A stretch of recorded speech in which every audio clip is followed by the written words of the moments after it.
Welcome, worthy listeners, to a journey through the 9 realms and beyond.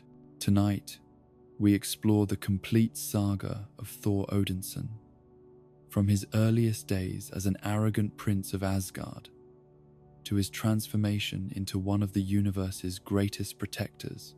This is a tale that spans millennia, crossing dimensions and touching the very fabric of reality itself. So settle in, get comfortable, and let your mind drift as we walk together through the golden halls of Asgard and across the stars. We'll move gently through each moment that shaped the god of thunder. There's no rush here, no need to memorize every detail. Just let the story wash over you like gentle thunder on a distant horizon. Our story begins in the realm eternal, in the golden city of Asgard, where the air itself shimmers with magic and the very stones sing with ancient power. It was here, in this place where gods walked among magnificent spires that touched the heavens, that a child was born who would one day reshape the destiny of not just his own people, but countless worlds across the cosmos. Thor Odinson came into existence during an age of peace and prosperity, when Asgard stood as the greatest of the 9 realms and its influence stretched across dimensions. His father, Odin the All-Father, had recently concluded the Great War against the frost giants of Jotunheim, establishing a golden age that would last for centuries. His mother, Queen Frigga, possessed wisdom and magical abilities that complemented Odin's warrior strength, creating a perfect balance that would guide their realm through its most glorious period. From his earliest moments, Thor was cherished not just as the heir to Asgard's throne, but as the embodiment of everything the realm represented. He was strong where others were weak, brave where others cowered, and possessed of an inner fire that seemed to burn as bright as the stars themselves. Yet perhaps most importantly, he was never alone in his journey through childhood, for alongside him grew another boy who would shape his destiny in ways both wonderful and terrible. Loki had come to Asgard under circumstances shrouded in the complexities of war and mercy.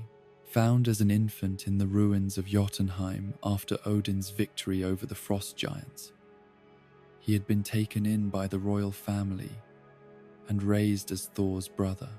To young Thor, this history mattered little. Loki was simply his closest companion, his partner in adventure, and his greatest rival for their father's attention and approval. The 2 boys could not have been more different in temperament and ability, yet this only seemed to strengthen their bond during those early years. Where Thor was direct and forceful, Loki was subtle and clever. Where Thor solved problems with strength and determination, Loki employed wit and trickery. Thor dreamed of glorious battles and heroic victories, while Loki was drawn to the mysterious arts of magic and illusion that their mother practiced with such elegant skill. Thor grew up believing himself to be Odin's eldest son, destined from birth to inherit not just the throne of Asgard, but the tremendous responsibilities that came with ruling the 9 realms. This belief shaped every aspect of his education and training, as Odin himself took personal charge of molding the boy into a worthy successor. Under his father's guidance, Thor learned the arts of war and leadership, studying the histories of great battles and the strategies that had built Asgard's empire across the stars.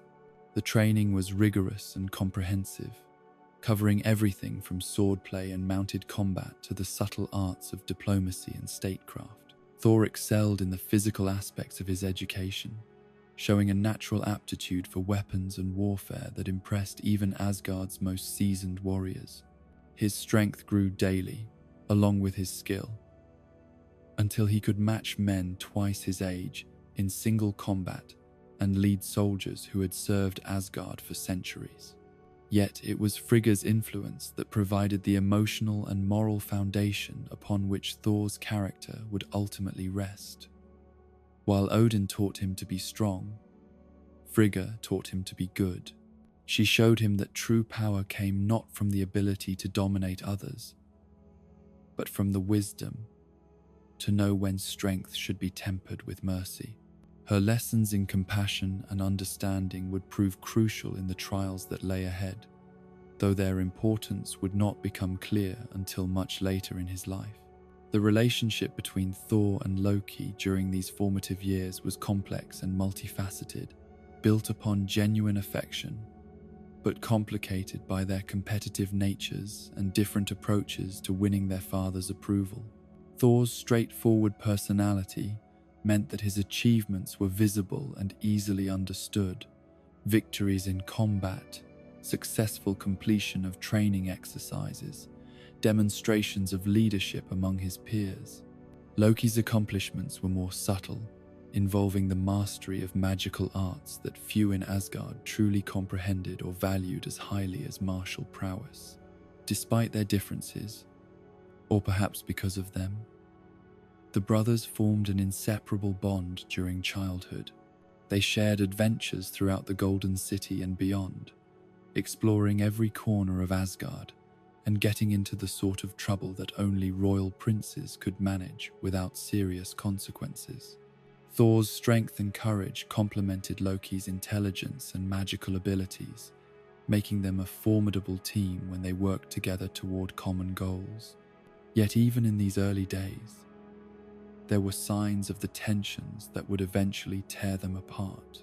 Loki's natural inclination toward mischief sometimes manifested in pranks directed at Thor himself, testing the boundaries of their brotherhood in ways that revealed deeper insecurities and resentments. The famous incident of Loki transforming into a snake to trick and attack his brother was both a harmless childhood prank and a disturbing glimpse into the darker aspects of Loki's personality that would emerge more fully in later years. Thor's reaction to such incidents revealed his own character as well. Rather than holding grudges or seeking revenge, he typically responded with good humor and forgiveness, viewing his brother's tricks as part of the natural dynamic between them. This generosity of spirit would remain constant throughout Thor's life, even when Loki's actions became far more serious and the stakes far higher than childhood games. The magical transformation of Thor into a frog represented another level of Loki's developing abilities and his willingness to use them against his brother when it suited his purposes. Yet even this incident, humiliating as it must have been for the young prince, ended with Thor's triumph and Loki's defeat, establishing a pattern that would repeat itself throughout their lives. No matter how clever Loki's schemes or how powerful his magic, Thor's fundamental strength and worthiness would ultimately prevail. As Thor grew older, his education expanded to include the broader responsibilities of rulership and the complex relationships between Asgard and the other realms under its protection. He learned about the delicate balance of power that maintained peace across the 9 realms, and the constant vigilance required to keep hostile forces at bay. These lessons were not merely theoretical, as he began to accompany Asgardian forces on missions to worlds where threats to the cosmic order were emerging. The gift of Mjolnir marked a crucial milestone in Thor's development, as both a warrior and a future king. The hammer was more than just a weapon. It was a symbol of worthiness and responsibility, imbued with enchantments that would allow only the most deserving to wield its incredible power. When Odin presented it to his son, he was not merely providing him with a tool for battle, but establishing a test that would measure Thor's character for the rest of his life. Thor's initial relationship with Mjolnir was one of simple pride and enthusiasm. He marveled at its ability to summon lightning and thunder, at its perfect balance in his hand, and at the way it returned to his grasp no matter how far he threw it. The hammer enhanced his already considerable strength and gave him the ability to fly, opening up new possibilities for adventure and heroism that perfectly matched his ambitious spirit. Yet the deeper significance of Mjolnir's enchantments was something Thor would not fully understand until much later. The requirement of worthiness was not simply about being brave or strong, but about embodying the values that made a true protector and leader. This lesson lay dormant during Thor's youth, when his natural abilities and privileged position allowed him to wield the hammer without question, but it would become central to his character development in the trials ahead. Thor's dreams during this period were filled with visions of glorious warfare and heroic conquest. He spoke often of the monsters he would vanquish and the wars he would win once he ascended to the throne, showing an enthusiasm for battle that concerned some of his advisors, even as it impressed others with its intensity. His fascination with the frost giants in particular revealed both his courage and his simplistic understanding of the complexities of rulership. Odin's attempts to teach Thor the value of peace over warfare often fell on deaf ears during these years. The young prince could see little wisdom in avoiding battles that could be won, or in showing mercy to enemies who had proven themselves hostile to Asgard's interests.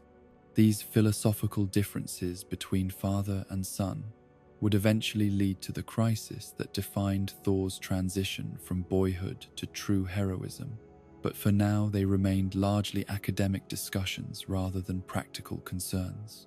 The broader education of both Thor and Loki included exposure to the culture and history of all 9 realms, including their eventual journey to Midgard during the height of the Viking Age. This expedition served multiple purposes. It introduced the Asgardian princes to the responsibilities of protecting lesser realms. It established important cultural connections that would endure for millennia, and it gave both boys their first taste of being revered as divine beings by mortal populations. The impact of this journey on the Norse people of Midgard was profound and lasting. Thor's demonstration of his lightning powers, combined with his obvious strength and noble bearing, led to his immediate adoption into their pantheon as the god of thunder. The establishment of Thursday as Thor's day in the weekly cycle represented just one small part of a cultural exchange that would influence both Asgardian and human development for centuries to come. For Thor himself, the experience of being worshipped by mortals was both thrilling and educational. He enjoyed the respect and admiration of the Norse warriors, but he also began to understand the responsibility that came with such reverence. These early lessons in the proper relationship between gods and mortals would prove crucial when he eventually returned to Midgard under very different circumstances. The friendship that developed with Kingo the Eternal during this period showed Thor's ability to form meaningful connections with beings from other worlds and cultures. Despite their different origins and abilities, Thor and Kingo found common ground in their shared commitment to protecting innocent lives and their appreciation for the complexities of immortal existence. This relationship demonstrated Thor's natural diplomatic abilities and his openness to learning from others, qualities that would serve him well in his future role as a bridge between different worlds and peoples. As Thor entered adolescence and young adulthood, his training intensified, and his responsibilities within Asgardian society grew correspondingly. The Virtue Challenge of 1521 represented a formal test of his worthiness to eventually inherit the throne, but it also served as a crucial learning experience about the difference between individual heroism and true leadership. The challenge itself was designed to test not just physical courage and strength, but wisdom, compassion, and the ability to inspire others to achieve their best potential. Thor's initial confidence in his own abilities was shaken by the illusions and obstacles he encountered, forcing him to confront his own limitations and to rely on others in ways that his previous training had not required.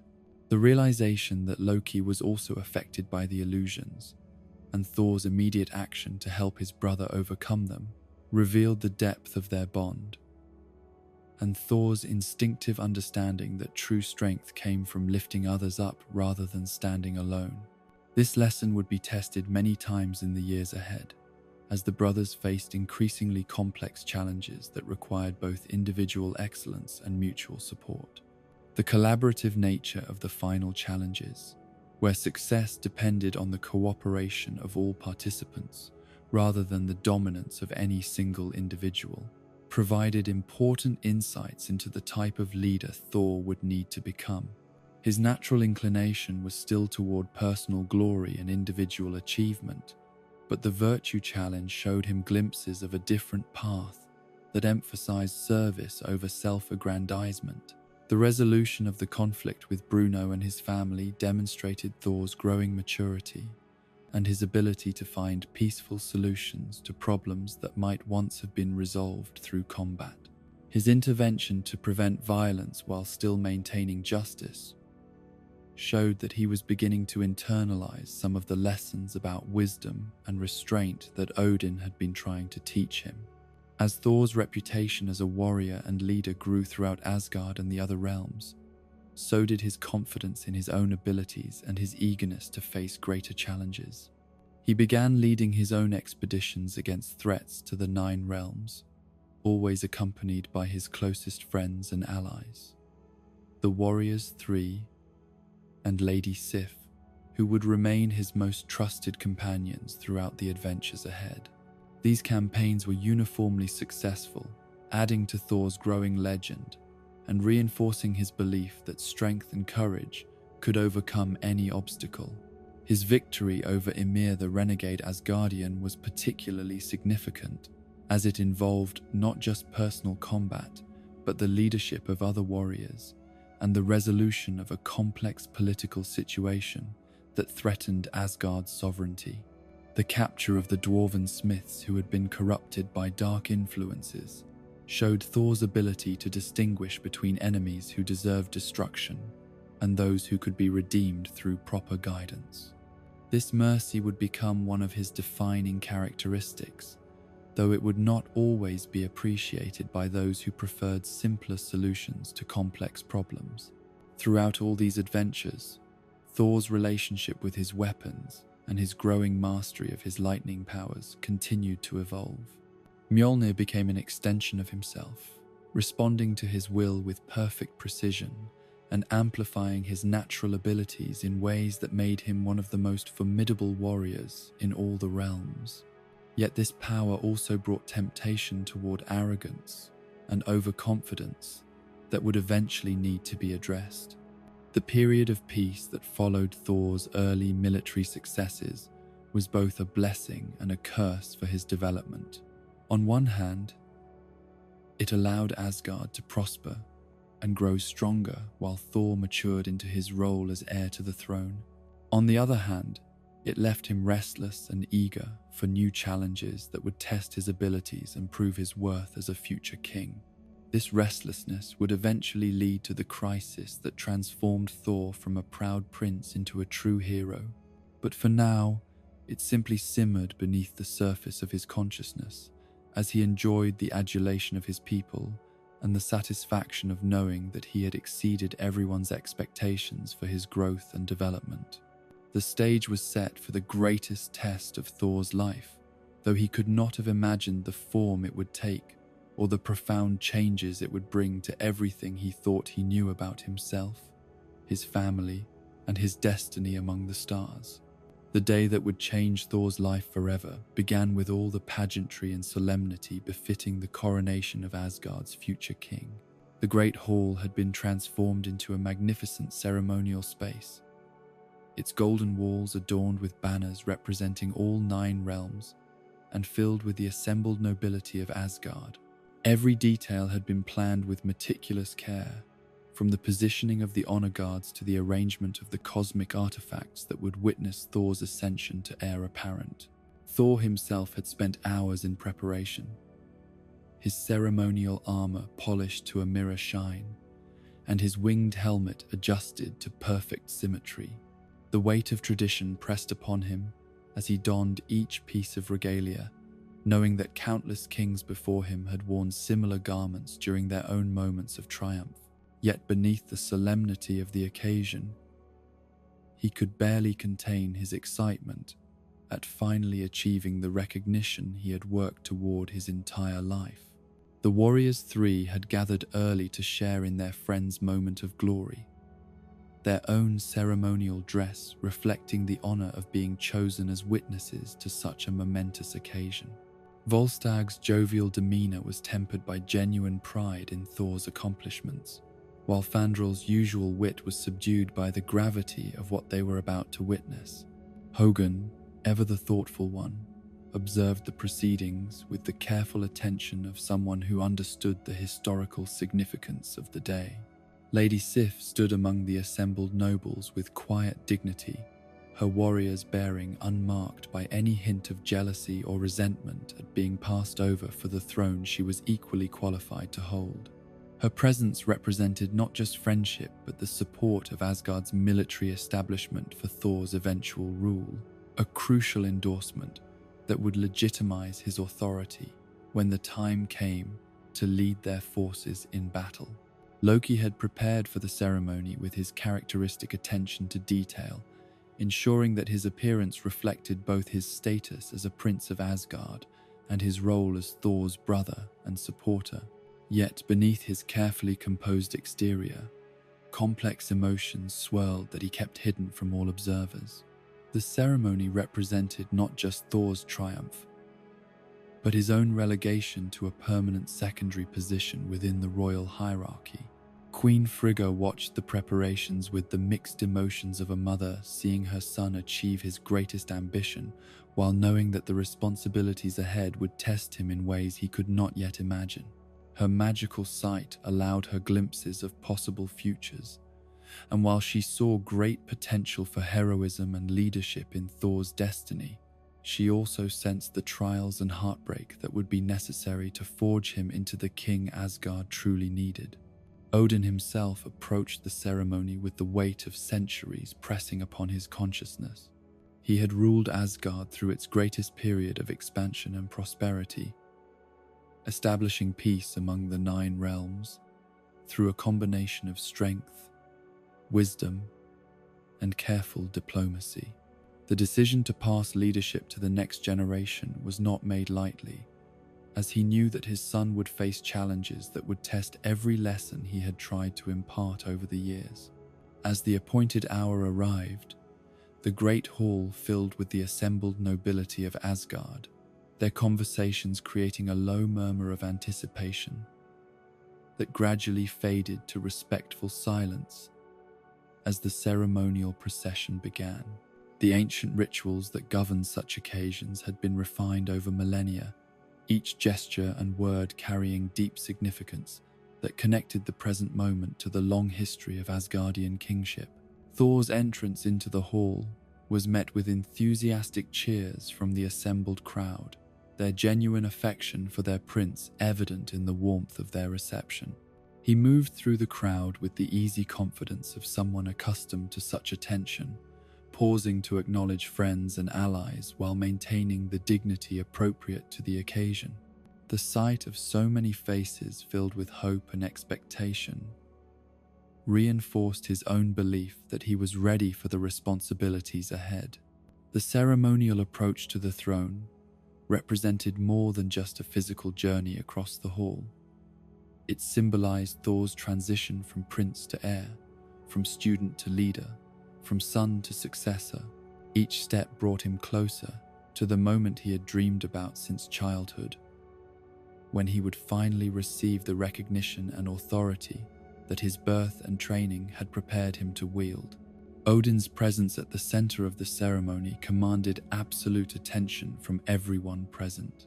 The All-Father's ancient wisdom and vast experience were evident in every gesture as he prepared to transfer the symbols of authority to the next generation. Gungnir, his legendary spear, stood ready to be passed along with the other artifacts that represented the power and responsibility of Asgardian kingship.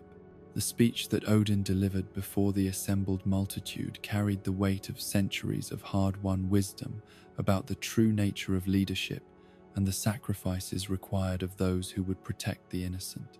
He spoke of Thor's courage and strength, qualities that had been evident from childhood and had only grown stronger through years of training and experience. Yet he also emphasized the importance of wisdom and restraint, virtues that were equally necessary for effective rulership. The moment when Odin lifted Mjolnir and prepared to formally invest Thor with its power represented the culmination of years of preparation and the beginning of a new chapter in Asgard's history. The hammer's significance extended far beyond its use as a weapon. It was a symbol of worthiness that would test Thor's character for the rest of his life, though neither father nor son fully understood the trials that lay ahead. The words of the coronation oath that Thor was preparing to speak had been carefully crafted to encompass the full scope of his future responsibilities. He would pledge to set aside personal ambitions in service of the greater good, to protect the innocent across all 9 realms, and to uphold the values that had made Asgard a beacon of justice and order throughout the cosmos. These were not merely ceremonial phrases, but sacred vows that would bind him to a standard of conduct worthy of his position. Yet, just as Odin was about to speak the final words that would make Thor the official heir to Asgard's throne, the ceremony was interrupted by an alarm that sent shockwaves through the assembled crowd. The Vault of Odin, repository of the most dangerous artifacts in Asgard's possession, had been breached by intruders whose identity and intentions were immediately clear to anyone familiar with the ancient enmities that shaped the politics of the 9 realms. The frost giants of Jotunheim had somehow penetrated Asgard's defenses and reached the very heart of the realm's security, seeking to reclaim artifacts from the war that had ended in their defeat centuries earlier. The casket of ancient winters, source of their power and symbol of their former greatness, had been the target of their desperate mission, though they had been stopped by the destroyer before they could complete their theft. The discovery of the frost giants' bodies in the vault sent ripples of alarm and anger through the assembled crowd, transforming what should have been a celebration into a moment of crisis that demanded immediate response. The violation of Asgard's most sacred spaces represented not just a security breach, but an insult to the realm's honor that could not be allowed to stand without consequences. Thor's reaction to the news was immediate and visceral, his warrior's instincts overwhelming the ceremonial dignity that the occasion demanded. The interruption of his coronation by enemies, who dared to strike at the heart of Asgard, triggered a rage that burned away all thoughts of proper protocol or political considerations. His first impulse was to gather forces and strike back immediately, showing the frost giants and any other potential enemies that such aggression would be met with overwhelming retaliation.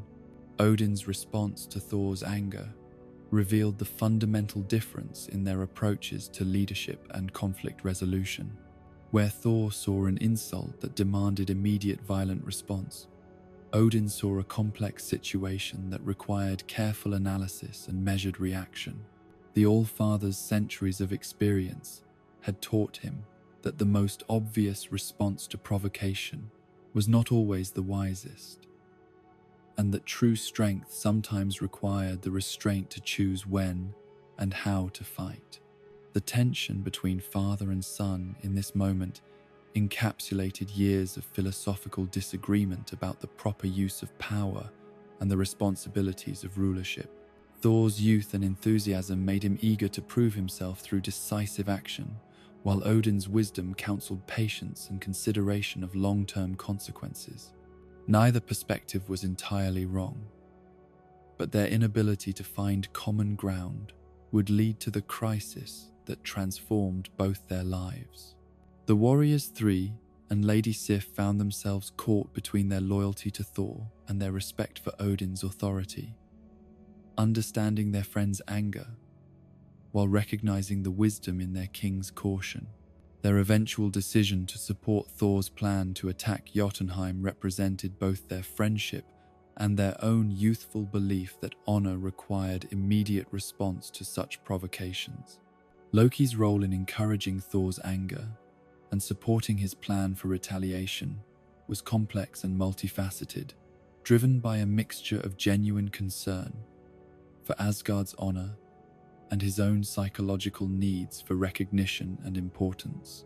His subtle manipulation of the situation pushed Thor toward the very response that Odin was trying to prevent, setting in motion the events that would lead to catastrophe for everyone involved. The argument between Thor and Odin in the aftermath of the interrupted coronation revealed the depth of their disagreement about fundamental questions of leadership and responsibility. Thor's frustration at being denied what he saw as his rightful moment of triumph combined with his anger at the frost giant's audacity to create a volatile emotional state that made rational discussion nearly impossible. Odin's reminder that Thor was not yet king, and therefore not authorized to make decisions about war and peace, struck at the heart of his son's pride and ambition.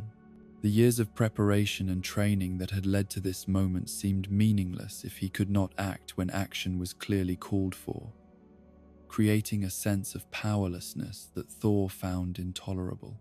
The scene in the dining hall where Thor's rage finally overwhelmed his self-control demonstrated the volcanic intensity of emotions that had been building throughout the day. The overturned tables and scattered food represented more than just a tantrum. They symbolized the destruction of all his carefully laid plans and the shattering of dreams that had sustained him throughout his youth. Loki's decision to approach Thor in this moment of vulnerability and encourage his plan for revenge represented a crucial turning point in their relationship.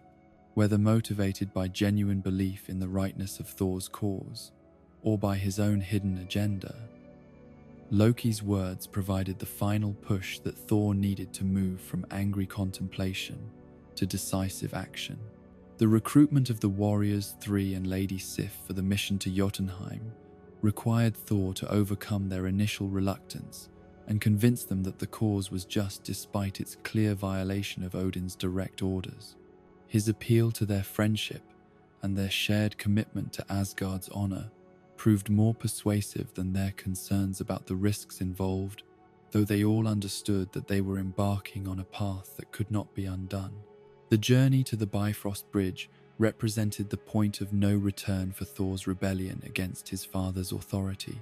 Heimdall's position as guardian of the bridge gave him both the power to prevent their departure and the responsibility to make his own judgment about the wisdom of their mission. His eventual decision to allow them passage, despite his misgivings, reflected both his loyalty to Thor and his understanding that some lessons could only be learned through experience.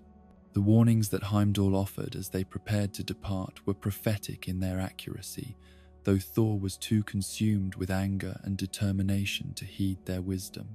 The Guardians' promise to leave them stranded in Jotunheim if they failed represented more than just operational necessity. It was a final attempt to make them understand the gravity of what they were attempting. The arrival in Jotunheim brought Thor face to face with the harsh reality of the frost giant's world, a realm shaped by centuries of defeat and resentment toward Asgard's dominance. The desolate landscape and bitter cold served as constant reminders of the price of war and the long-lasting consequences of the conflicts that had shaped the relationship between their peoples. The initial confrontation with the frost giants revealed the complex motivations behind their infiltration of Asgard's vault. Their desire to reclaim the casket of ancient winters was not merely about power, but about restoring their world to its former glory and freeing themselves from the limitations imposed by their defeat. This understanding did nothing to diminish Thor's anger, but it added layers of complexity to a situation he had initially seen in simple terms of right and wrong. King Laufey's presence during the confrontation elevated the stakes far beyond a simple skirmish between traditional enemies. As the ruler of Jotunheim and survivor of the original war with Asgard, he carried both the authority to make binding decisions about peace or war and the personal motivation for revenge against those who had humiliated his people. Thor's attempt to demand answers about the Vault intrusion while standing in the heart of enemy territory demonstrated both his courage and his fundamental misunderstanding of diplomatic protocol. His warrior's directness, which served him well in battle, was completely inappropriate for the delicate negotiations required to prevent the situation from escalating into full-scale war. Loki's attempts to prevent the confrontation from spiraling out of control showed his better understanding of the political implications of their presence in Jotunheim. His recognition that they were outnumbered and in an untenable position reflected the strategic thinking that Thor lacked in his anger, though his warnings went unheeded by his brother's rage. The moment when Thor finally struck the first blow against the frost giant who insulted him represented the final abandonment of any possibility for peaceful resolution. His warrior's pride could not tolerate the verbal assault on his honor, even though responding with violence guaranteed that the situation would escalate beyond anyone's ability to control. The battle that followed demonstrated both Thor's incredible prowess as a warrior and the limitations of individual heroism when facing overwhelming odds. Mjolnir's power allowed him to devastate the frost giant's ranks and hold his own against numbers that should have been insurmountable, but even his godlike abilities could not overcome the fundamental strategic disadvantage of their position.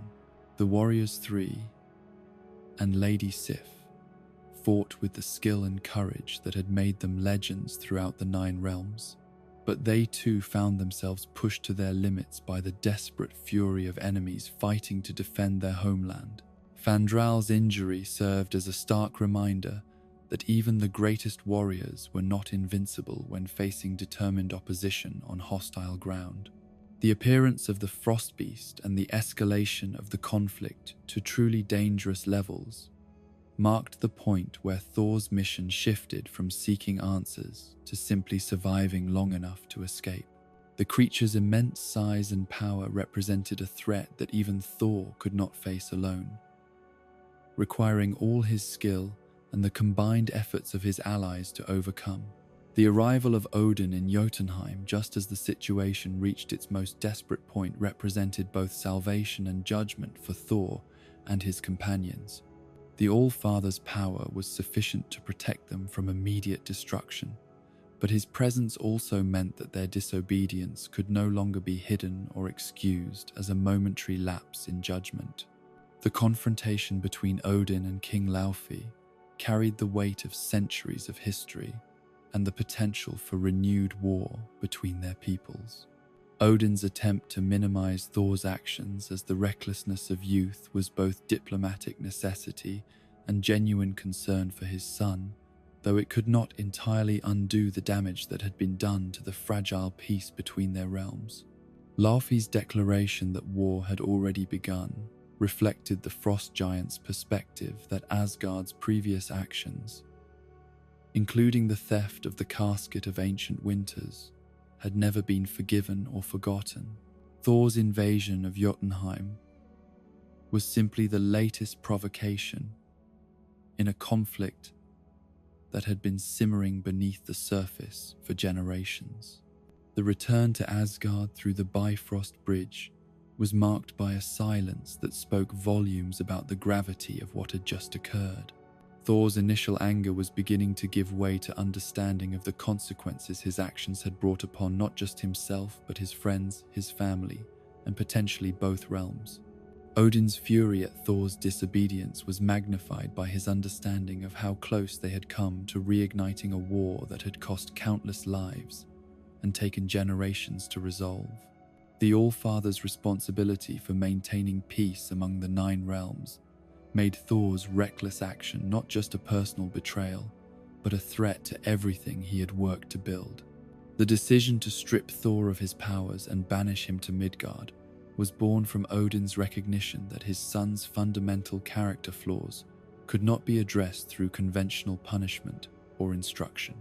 Only by experiencing powerlessness and vulnerability could Thor learn the humility and wisdom necessary for true leadership.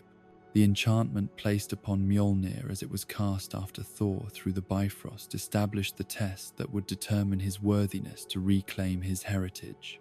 The requirement that he become worthy once again represented Odin's faith in his son's ultimate potential for growth, even as it acknowledged the depth of change that would be necessary. Thor's arrival on Midgard through the violent disruption of the Bifrost Bridge brought him crashing into a world completely unlike anything in his previous experience. The desert landscape of New Mexico bore no resemblance to the golden splendor of Asgard or even the harsh grandeur of Jotunheim, appearing instead as a place of strange emptiness and subtle beauty that he was in no condition to appreciate. The collision with Jane Foster's vehicle provided a jarring introduction to the fragility of mortal life and the casual way that humans move through their world without the constant awareness of danger that shaped existence in the 9 realms. His new vulnerability meant that what should have been a minor inconvenience became a genuine physical trauma that left him disoriented and confused. Jane Foster, Eric Selvig, and Darcy Lewis represented Thor's first encounter with the kindness and concern that humans could show to strangers in need. Their immediate reaction to help someone they had accidentally injured reflected a compassion that Thor had rarely seen displayed toward enemies or even neutral parties in his previous experience. The confusion that Thor experienced as he attempted to understand his new circumstances was compounded by the complete absence of everything that had previously defined his identity. Without his strength, his powers, or his royal status, he was forced to confront fundamental questions about who he was when stripped of all external markers of worth and importance. The human skepticism about his claims to divine heritage was entirely reasonable from their perspective, though it was devastating to Thor's sense of self. His inability to prove his identity or demonstrate any of the abilities that had previously set him apart from ordinary beings left him feeling more isolated and powerless than he had ever imagined possible. Darcy's threat to use her taser on someone she perceived as potentially dangerous demonstrated the casual way that humans defended themselves with tools and weapons that Thor could not have imagined in his previous life. The fact that such a simple device could render him unconscious revealed just how completely his circumstances had changed. The hospital scene where Thor awakened, restrained and surrounded by medical staff trying to help him, represented perhaps the lowest point of his initial experience as a mortal. His instinctive resistance to their attempts to draw blood and provide treatment reflected both his warrior's distrust of vulnerability and his complete lack of understanding about human medical practices. The security guards who attempted to subdue Thor during his rampage through the hospital were simply doing their jobs, though from his perspective, they appeared to be enemies attempting to prevent his escape. The fact that mere humans could overpower and restrain him was perhaps the most crushing blow to his pride and self-image. The sedation that finally ended Thor's resistance represented a complete surrender of control that would have been unthinkable in his previous life. The drugs that flowed through his mortal bloodstream stripped away not just his consciousness, but his ability to maintain the denial that had protected him from fully accepting his new reality. His second awakening, restrained to a hospital bed and unable to break free through strength alone, forced Thor to confront the full implications of his transformation. The restraints that held him were designed for ordinary humans, yet they were sufficient to contain someone who had once been among the mightiest beings in the 9 realms. The escape from the hospital required Thor to use cunning and patience rather than the brute force that had previously solved most of his problems. His success in freeing himself from the restraints and evading the staff represented the beginning of his adaptation to his new limitations, though he was still far from accepting them. The second collision with Jane Foster's vehicle outside the hospital was both comedic and symbolic, representing the way that his new life seemed determined to humble him through repeated encounters with the most mundane aspects of human existence. Her apology for the accident and invitation to join them for food represented kindness that Thor was only beginning to understand how to accept. The meal at the diner, where Thor consumed enormous quantities of food while smashing his cup and demanding more, represented his attempt to maintain familiar behaviors in completely unfamiliar circumstances. His surprise at Jane's correction of his manners revealed how much he needed to learn about living among people who did not automatically defer to his wishes. The conversation with Pete and Jake about the satellite crash that was actually Mjolnir gave Thor his first hope since arriving on Midgard that he might be able to reclaim his heritage and return to his former life. The knowledge that his hammer was nearby, even if controlled by hostile forces, provided a goal that could focus his scattered thoughts and desperate energy. The journey to the shield facility that had been constructed around Mjolnir represented Thor's first real attempt to take control of his situation, rather than simply reacting to circumstances beyond his control. His determination to retrieve what was rightfully his showed that his essential character remained intact despite the loss of his powers. Jane Foster's decision to drive him to the crash site despite her concerns about his mental state demonstrated the beginning of a bond that would prove crucial to Thor's eventual redemption. Her willingness to trust someone she barely knew reflected both her scientific curiosity about the phenomena she had witnessed and her growing personal interest in the mysterious stranger who had literally fallen into her life. The shield facility that had grown up around Mjolnir's impact site represented everything that was both impressive and frustrating about human ingenuity and bureaucracy.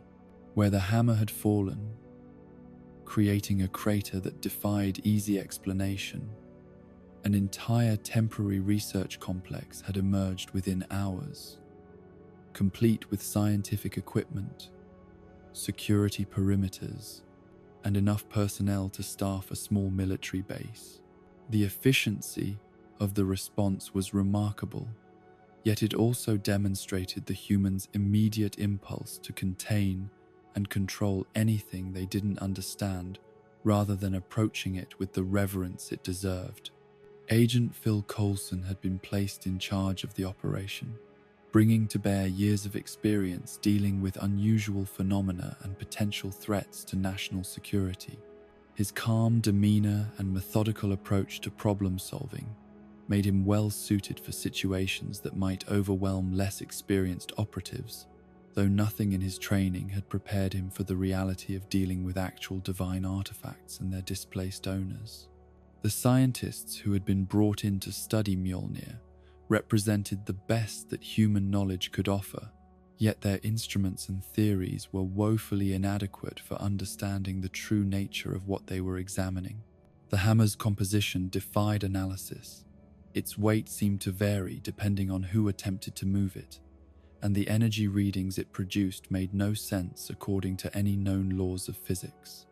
The attempts by various personnel to lift Mjolnir had become something of an ongoing experiment within the facility, with everyone from security guards to senior researchers taking their turn at trying to claim the mysterious weapon.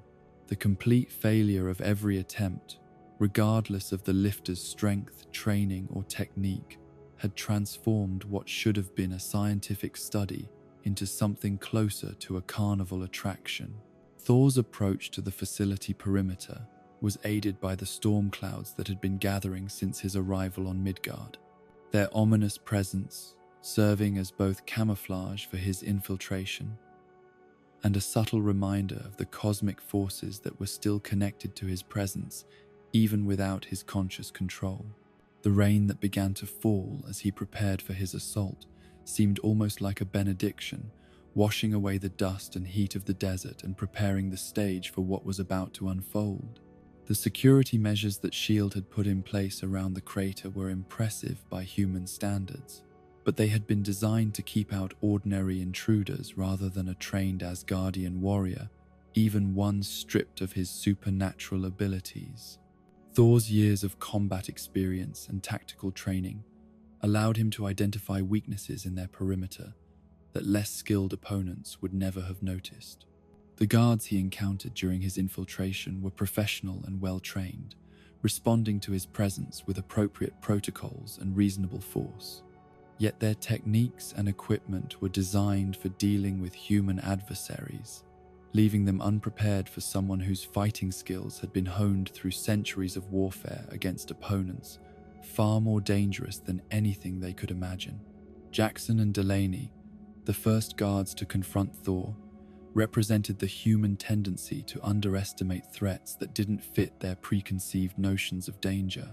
His simple clothing and apparent lack of weapons made him seem like a relatively minor security breach, right up until the moment he demonstrated combat abilities that rendered their training and equipment effectively useless. The ease with which Thor dispatched multiple guards, despite his mortal limitations, revealed that his greatest assets had never been his divine strength or magical powers, but rather his tactical intelligence and centuries of accumulated fighting experience.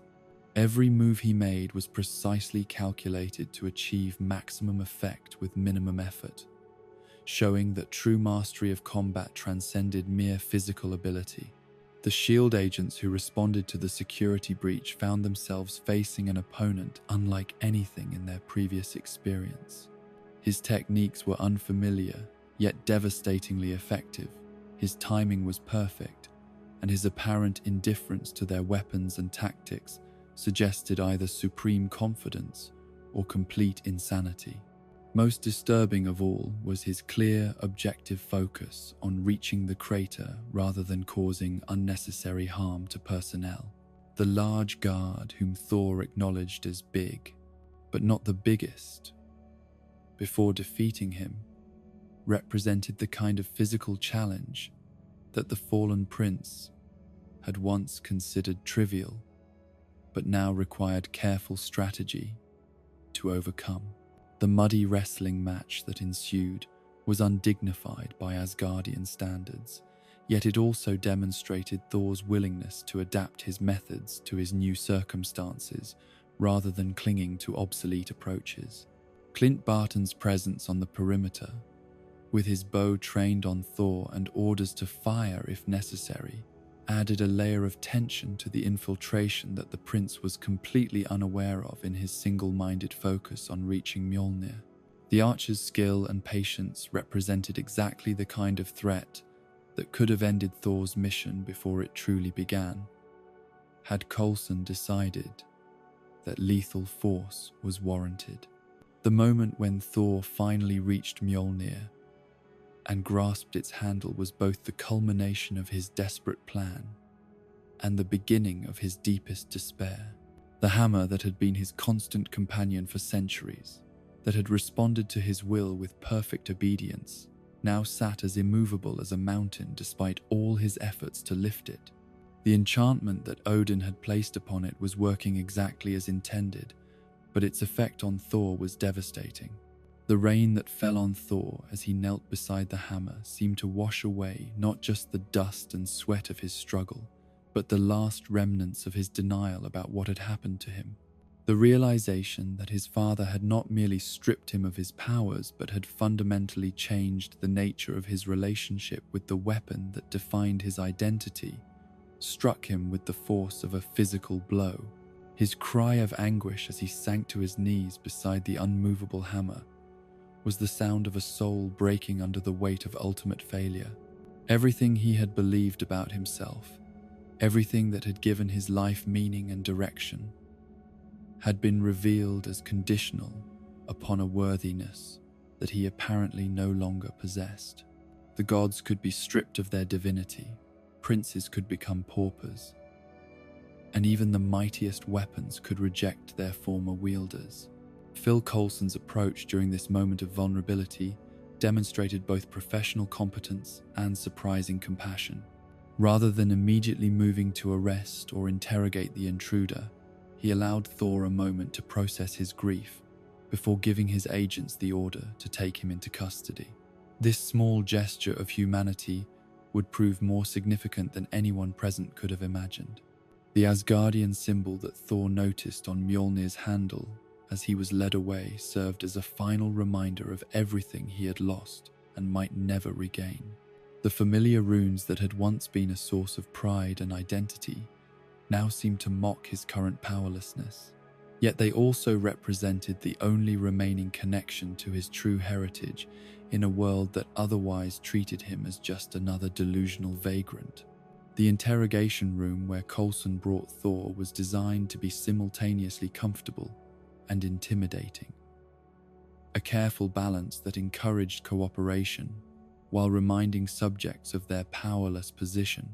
The bland walls and simple furniture created an environment where normal psychological pressure techniques could be applied without obvious coercion, though such methods were entirely inadequate for dealing with someone of Thor's background and training. Coulson's approach to the interrogation reflected his experience with unusual cases and potentially dangerous individuals. His calm demeanor and reasonable questions were designed to establish rapport while gathering intelligence, but they also demonstrated genuine curiosity about Thor's background and motivations. The agent's professional training told him that this was no ordinary vagrant or security threat, though he lacked the context to understand what he was actually dealing with. Thor's decision to remain silent during the questioning was both a tactical choice and an emotional response to his circumstances. His warrior's training had taught him the importance of revealing nothing to enemies, while his grief over the loss of his powers left him with little energy for defending himself against accusations and theories that seemed increasingly irrelevant to his actual situation. The speculation about Thor's possible special forces background reflected Coulson's attempt to fit the evidence of his combat skills into a framework that made sense according to human understanding. The precision and effectiveness of his fighting techniques suggested professional military training of a very high caliber, though no known program could account for some of the more unusual aspects of his performance. Coulson's promise that S.H.I.E.L.D. had methods for uncovering the truth was both a threat and a statement of fact, though the agent could not have realized that conventional investigative techniques would be completely inadequate for understanding someone whose background included centuries of life in cosmic realms beyond human comprehension. The appearance of Loki in the interrogation room represented a moment of hope and terror for Thor, as his brother's presence suggested both a possible path to redemption and confirmation that his situation was even more desperate than he had realized. The projection that allowed Loki to appear before him was a demonstration of magical abilities that Thor now lacked, serving as another reminder of everything he had lost. The conversation between the brothers carried layers of meaning that would only become clear much later, as Loki's words contained both truth and deception in measures that even he might not have fully calculated. His claim that Odin had died from the strain of recent events was designed to maximize Thor's guilt and despair, while his assertion that the throne now belonged to him served multiple psychological purposes. The news that Thor's presence on Earth was necessary to maintain peace with the frost giants was a masterful blend of truth and manipulation, containing just enough accuracy to be believable while serving Loki's hidden agenda. The suggestion that his return was forbidden by Frigga added another layer of family dysfunction to Thor's already overwhelming sense of isolation and abandonment. Thor's acceptance of this devastating news reflected both his genuine love for his family and his growing understanding that actions have consequences that extend far beyond the actor's original intentions. His willingness to accept permanent exile to preserve peace demonstrated the first stirrings of the wisdom and self-sacrifice that would eventually make him worthy of his powers once again. The farewell that Thor offered to his brother was filled with genuine emotion and gratitude, even as it represented what he believed might be their final conversation. His thanks for Loki's visit and information about their father's fate showed that beneath his grief and self-recrimination, his capacity for love and family loyalty remained intact.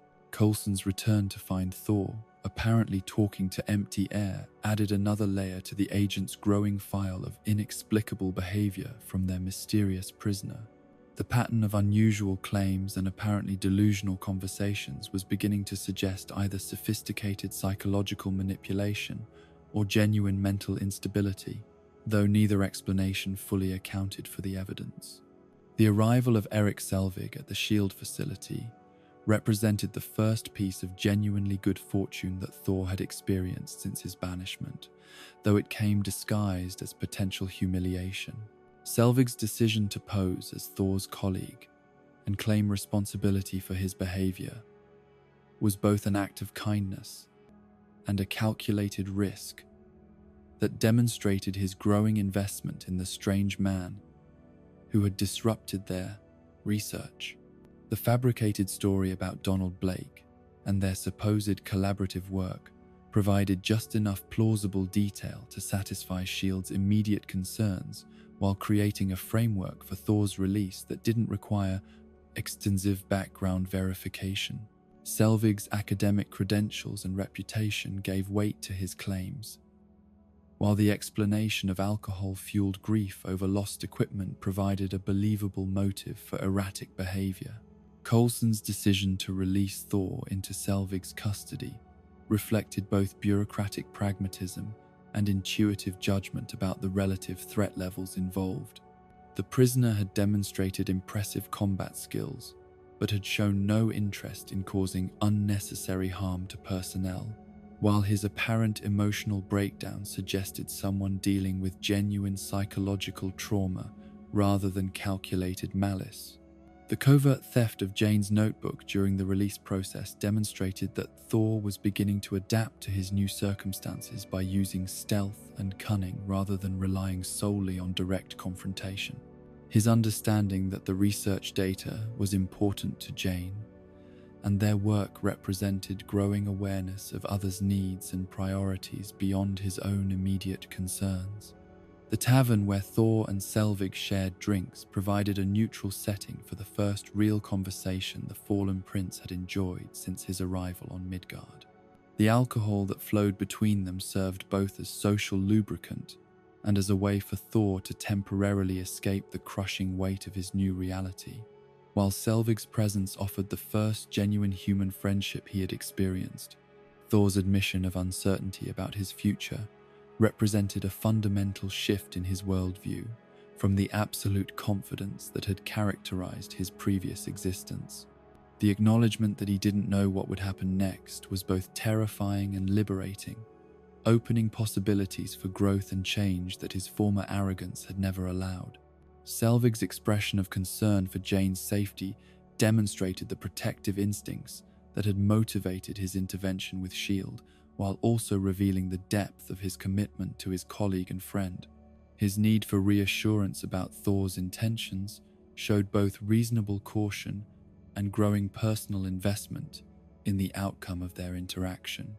The conversation about Selvig's own experiences with loss and disappointment created common ground between two men from vastly different backgrounds, as grief and regret proved to be universal experiences that transcended the boundaries between mortal and divine existence. Thor's willingness to listen and respond to Selvig's stories showed developing empathy and emotional intelligence. The moment when Selvig smashed his glass and demanded another drink in imitation of Thor's earlier behavior at the diner represented both acceptance and gentle mockery of his companion's foreign customs. The shared laughter that followed created a bond of friendship that would prove crucial to Thor's eventual redemption, while also demonstrating his capacity for growth and adaptation. The escalation of their drinking into a full celebration with singing and revelry through the streets showed Thor beginning to experience joy and companionship that was not based on deference to his royal status or fear of his power. The pure human pleasure of shared intoxication and friendship offered glimpses of what his life could become if he learned to value connection over dominance. The decision to help the thoroughly drunk Selvig home demonstrated Thor's developing sense of responsibility toward those who had shown him kindness.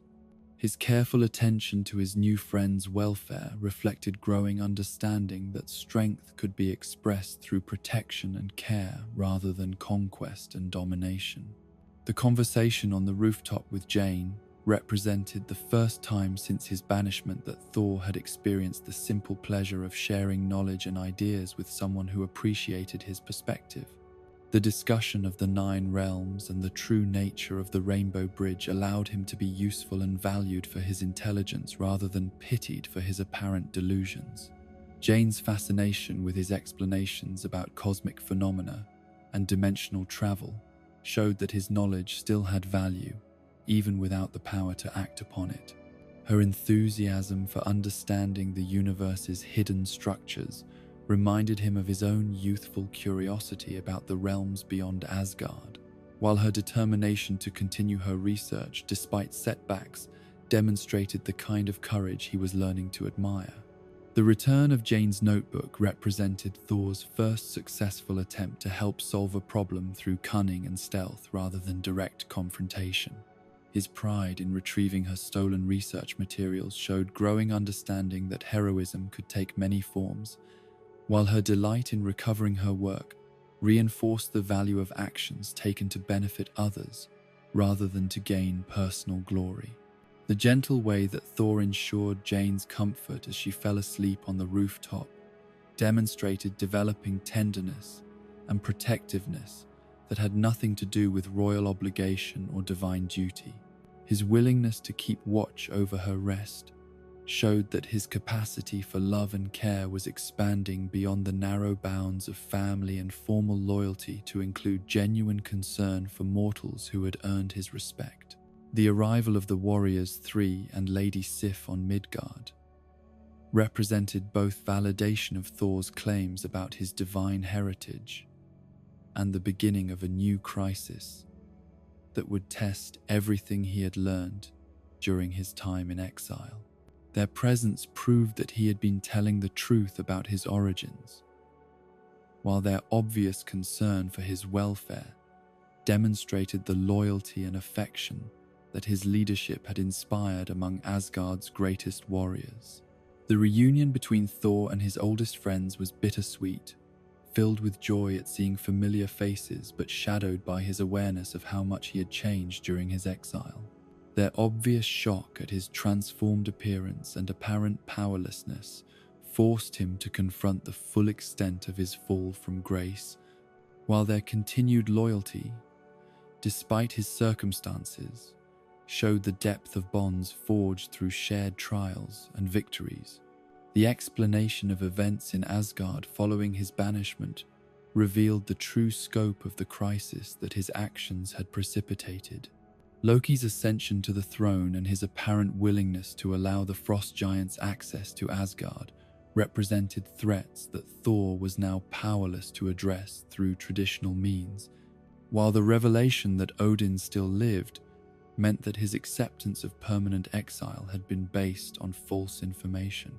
Thor's insistence that he must remain on Earth to preserve peace demonstrated how deeply he had internalized the lessons of responsibility and sacrifice that his banishment was intended to teach. His willingness to put the welfare of both realms above his own desires for redemption showed genuine wisdom and maturity that had been absent from his earlier character. The news that Loki had usurped the throne and was allowing enemies into Asgard created a terrible dilemma for Thor, as his duty to protect his people conflicted with his belief that his presence would only make matters worse. The realization that his brother's visit and claims about their father's death had been lies added another layer of betrayal and confusion to an already complex situation. The appearance of the destroyer on Midgard represented the final test of Thor's character development and his readiness to reclaim his divine heritage. Loki's decision to send the enchanted weapon to eliminate the perceived threat of Thor's return was both fratricide and attempted deicide, demonstrating how completely his brother had embraced the path of villainy and betrayal. The evacuation of Puente Antiguo showed Thor applying lessons learned about the value of mortal life and the importance of protecting the innocent. His immediate focus on getting civilians to safety rather than on confronting the threat directly demonstrated how completely his priorities had shifted from personal glory to genuine heroism during his time in exile. The strategy session where the Warriors 3 and Lady Sif planned their assault on the destroyer revealed both their courage and their limitations when facing an opponent specifically designed to be unstoppable. Their willingness to sacrifice themselves in a hopeless battle to protect mortals they barely knew showed that Thor's influence had helped shape them into true heroes, as well as mighty warriors. The battle itself was a demonstration of skill, courage, and futility, as even Asgard's greatest warriors found themselves overmatched by the Destroyer's implacable advance and devastating firepower. Their defeat was inevitable, but their willingness to stand against impossible odds rather than flee or surrender demonstrated the values that Thor was finally learning to embody himself. Lady Sif's attempted frontal assault on the Destroyer with her sword and shield represented the kind of direct, courageous approach that Thor would once have favored, yet its failure showed that traditional heroic methods were inadequate for this situation. Her near-death experience forced Thor to confront the reality that his friends were willing to die for principles he had taught them, while he remained powerless to help. The moment when Thor stepped forward to address Loki through the Destroyer represented the culmination of everything he had learned during his exile about humility, sacrifice, and the true meaning of strength. His willingness to offer his own life in exchange for the safety of innocent people demonstrated wisdom and selflessness that had been completely absent from his character before his banishment. The speech that Thor delivered to his brother through the enchanted weapon was both an admission of guilt and a plea for mercy, acknowledging his own failures while appealing to whatever love and compassion might remain in Loki's heart. His acceptance of responsibility for the crisis and his willingness to pay the ultimate price showed complete transformation from the arrogant prince who had sparked the conflict through his reckless actions.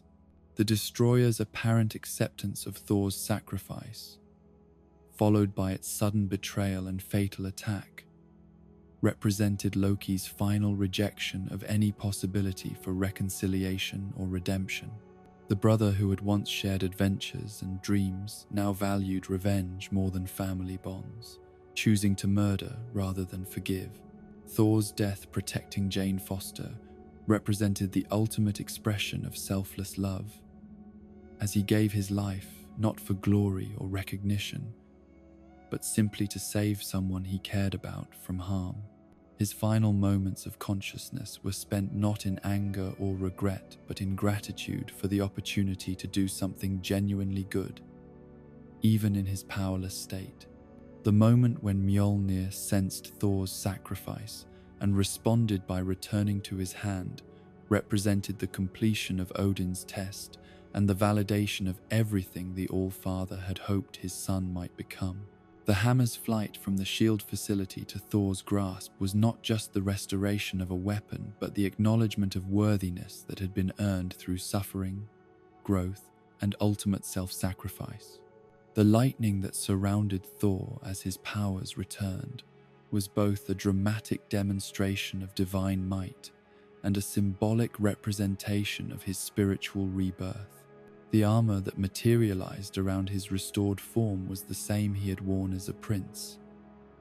Yet he was no longer the same person who had been stripped of it during his banishment. The man who rose from apparent death was worthy of the power he wielded in ways that his younger self had never been.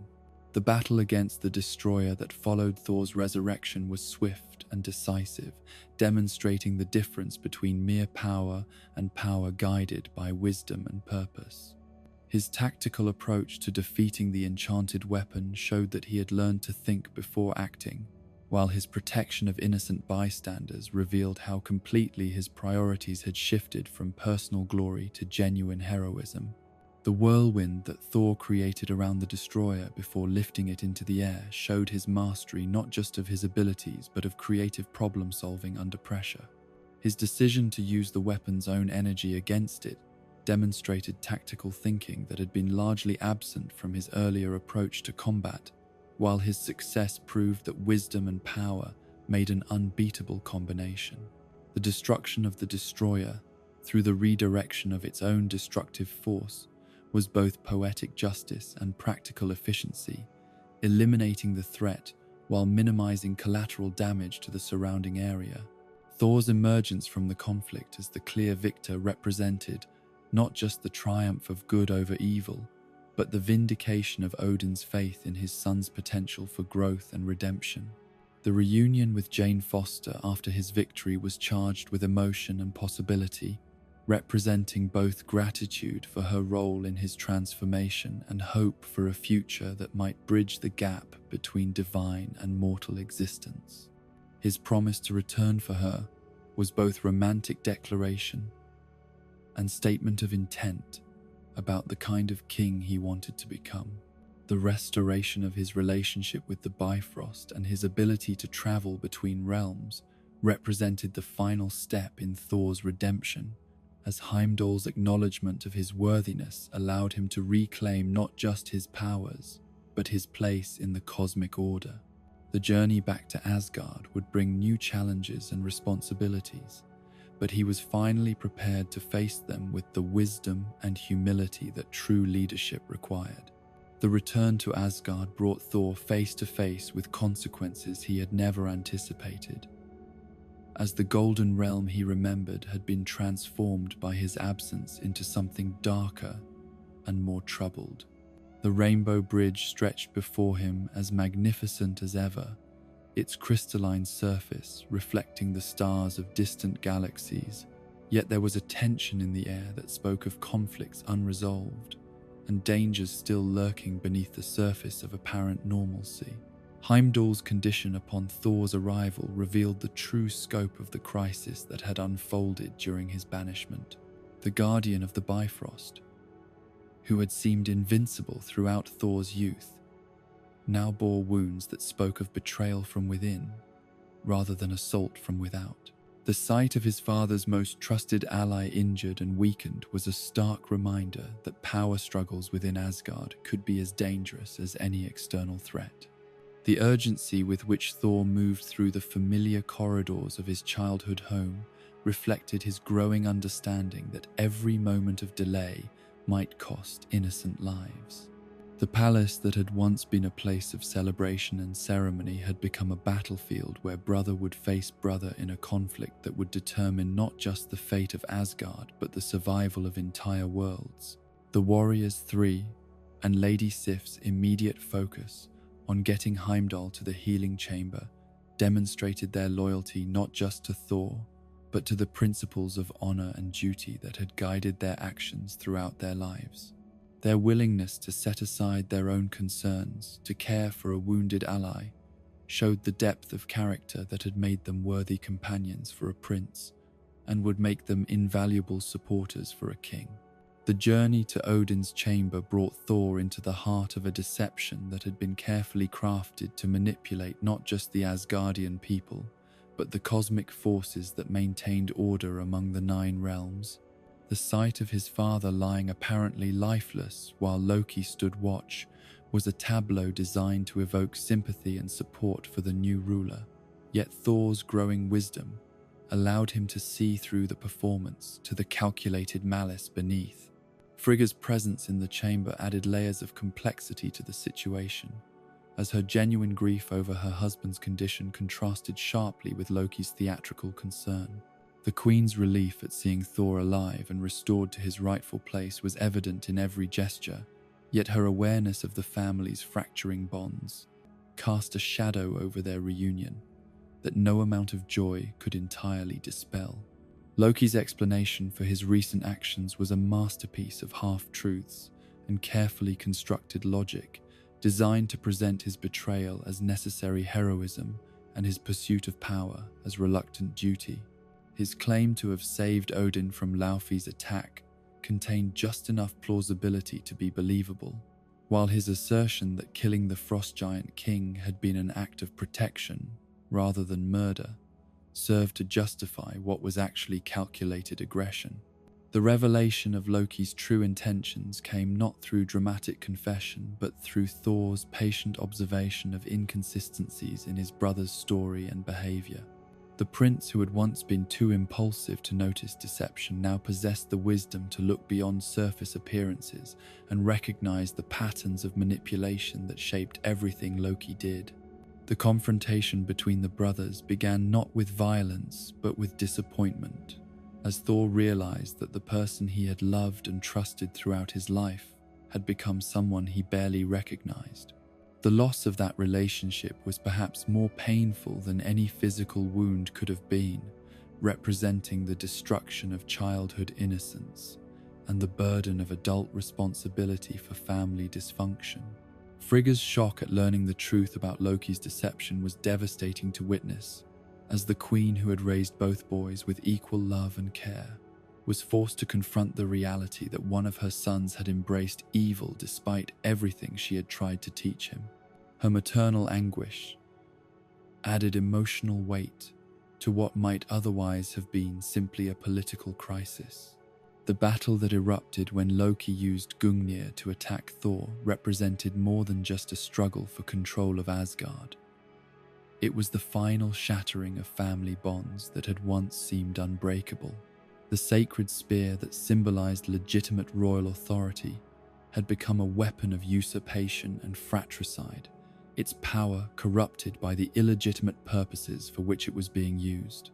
Loki's escape to the Bifrost Bridge and his plan to destroy Jotunheim using the Rainbow Bridge's power revealed the true scope of his madness and ambition. The weapon that was meant to connect and protect the Nine Realms had been perverted into an instrument of genocide, capable of obliterating entire worlds to satisfy one individual's twisted need for validation and revenge. The urgency of the situation forced Thor to pursue his brother, despite the personal pain of their conflict, as the lives of billions of frost giants hung in the balance while Loki's plan moved toward its terrible completion. The irony that Thor now found himself protecting the very people whose attack on Asgard had precipitated his own banishment was not lost on him, yet it also represented the growth in wisdom and compassion that made him worthy of his restored powers. The confrontation at the Rainbow Bridge took place in a setting of cosmic beauty and terrible power, as the Bifrost's energy built toward levels that could crack the very foundations of reality itself. The bridge that had been a symbol of connection and unity between worlds was being transformed into an instrument of separation and destruction, its rainbow colors twisted into something harsh and destructive. Loki's justification for his planned genocide revealed the depths of his psychological damage and his desperate need for recognition from a father who had never valued him as highly as his brother. His belief that destroying Jotunheim would prove his worth to Odin showed how completely he had misunderstood the values that the All-Father had tried to instill in both his sons throughout their upbringing. Thor's attempts to reason with Loki were doomed to failure, yet they had to be made as a final gesture toward the relationship they had once shared. His appeals to their brotherhood and their shared memories fell on ears deafened by resentment and ambition, while his warnings about the consequences of genocide were dismissed as weakness by someone who had confused cruelty with strength. The realization that Loki could not be turned from his path forced Thor to confront one of the most difficult decisions of his life, as his duty to protect innocent lives came into direct conflict with his love for his brother. The choice between allowing genocide and stopping his own family member was agonizing, yet Thor's growth during his exile had prepared him to make the right decision regardless of personal cost. The threat that Loki made against Jane Foster represented a calculated attempt to use Thor's newfound capacity for love against him, as the god of mischief sought to exploit what he saw as weakness in his brother's character. The manipulation was both cruel and revealing, showing how completely Loki had abandoned any pretense of caring about anyone other than himself. The rage that this threat ignited in Thor was different from the blind fury that had characterized his earlier outbursts, tempered now by purpose and focused by wisdom. His anger was no longer the tantrum of a spoiled prince, but the righteous wrath of a protector whose loved ones had been threatened by someone who should have been their guardian. The battle between the brothers that followed was both intensely personal and cosmically significant. as their struggle would determine not just their own fates, but the survival of entire civilizations. Loki's mastery of illusion and trickery was pitted against Thor's restored power and hard-won wisdom, creating a conflict that tested both their abilities and their fundamental characters. The illusions that Loki created during their fight were designed not just to confuse and disorient his opponent, but to torment him with false images and impossible choices. The multiple duplicates of himself that surrounded Thor represented the multiplicity of deceptions that had characterized their relationship, while their mocking laughter echoed the cruel amusement that Loki had always taken in others' confusion and pain. Thor's ability to see through the illusions and focus on the true threat showed how much his perception had been sharpened by his experiences on Midgard. The man who had once been easily deceived by surface appearances now possessed the wisdom to look deeper and the determination to act on what he found, regardless of the emotional cost involved. The decision to pin Loki beneath Mjolnir represented both practical necessity and symbolic judgment, as the hammer that had once been denied to Thor because of his unworthiness now served to restrain someone who had proven himself unworthy of the trust and love that had been freely given to him. The weight of the weapon that Loki could never lift became a physical manifestation of the moral burden he had placed upon himself. The destruction of the Rainbow Bridge was perhaps the most difficult decision Thor had ever made, as it required him to sacrifice his own chance of happiness to prevent a greater evil. His knowledge that destroying the Bifrost would trap him on Asgard and separate him forever from Jane Foster made the choice genuinely agonizing. Yet his commitment to protecting innocent life overrode all personal considerations. The scene of Thor raising Mjolnir to strike the killing blow against the Rainbow Bridge was charged with cosmic significance, as the hammer that had been forged to protect life was now being used to sever the connections that made protection possible. The irony was not lost on either brother, yet it also represented the kind of difficult compromise that true leadership sometimes required. Loki's desperate attack on Thor, as he prepared to destroy the bridge, showed how completely the god of mischief had abandoned reason in favor of blind ambition. His willingness to risk universal destruction rather than accept defeat revealed the depths of his madness and the completeness of his transformation from beloved brother to implacable enemy.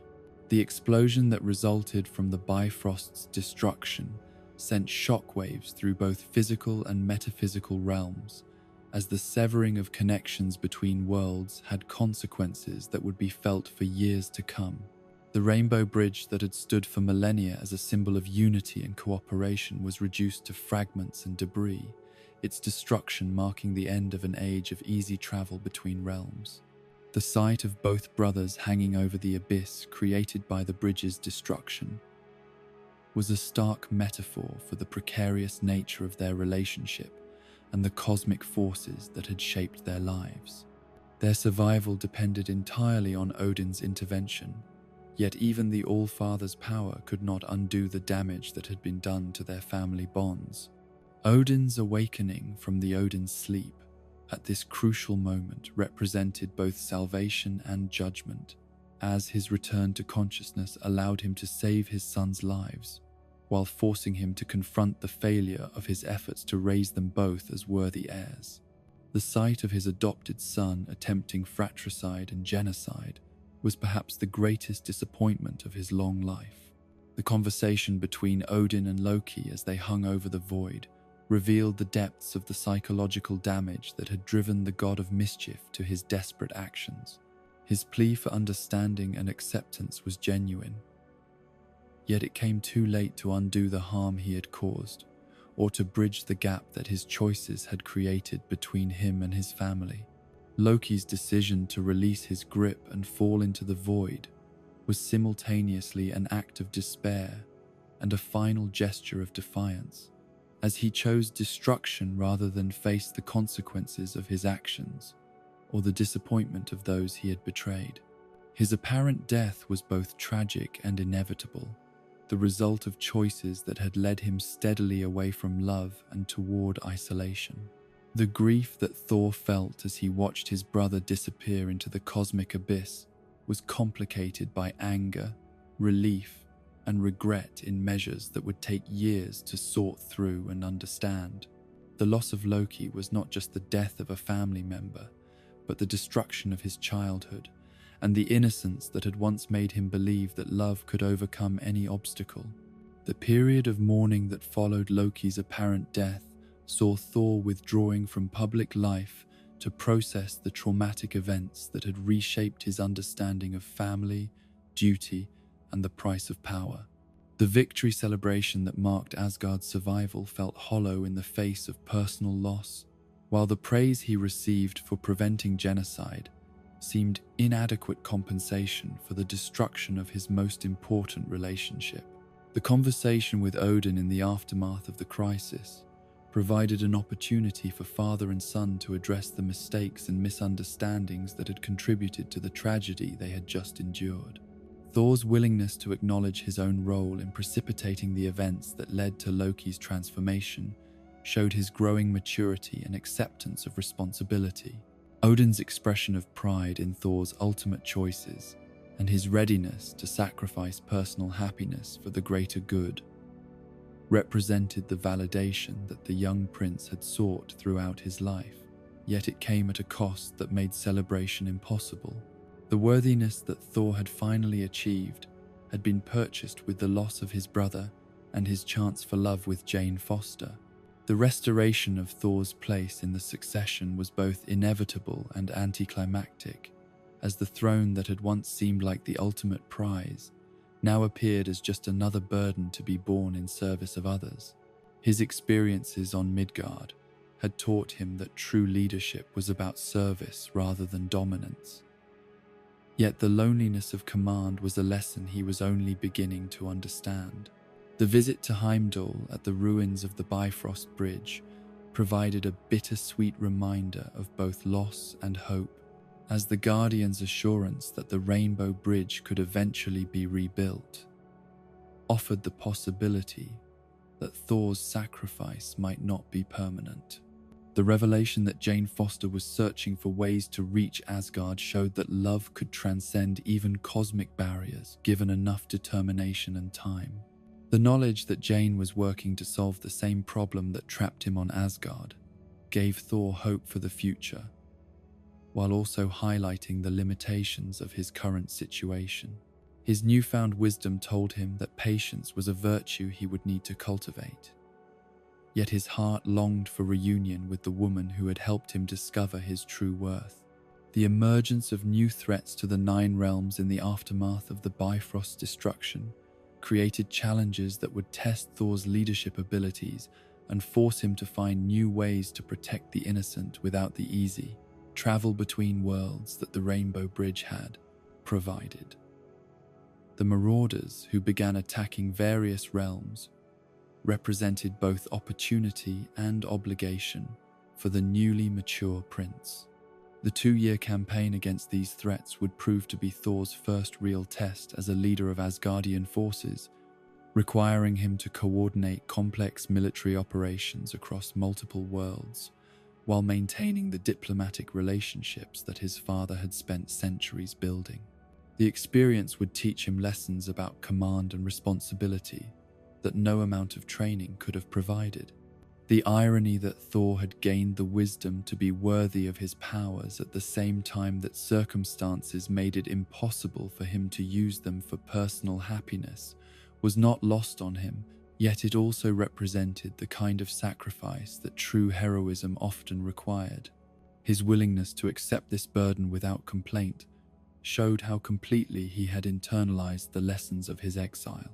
Yet even as Thor resigned himself to permanent separation from Jane Foster and focused on his duties as Asgard's protector, cosmic forces were already in motion that would soon draw him back to Midgard under circumstances he could never have anticipated. The Tesseract that lay hidden in a shield facility was beginning to attract attention from beings whose power and malice dwarfed anything Thor had yet encountered. The Chitauri army that waited in the depths of space was preparing for an invasion that would threaten not just Earth but the entire cosmic order that Thor had sworn to protect. Their alliance with a familiar figure would soon force him to confront enemies, both new and devastatingly personal, testing everything he had learned about heroism, sacrifice, and the true meaning of family.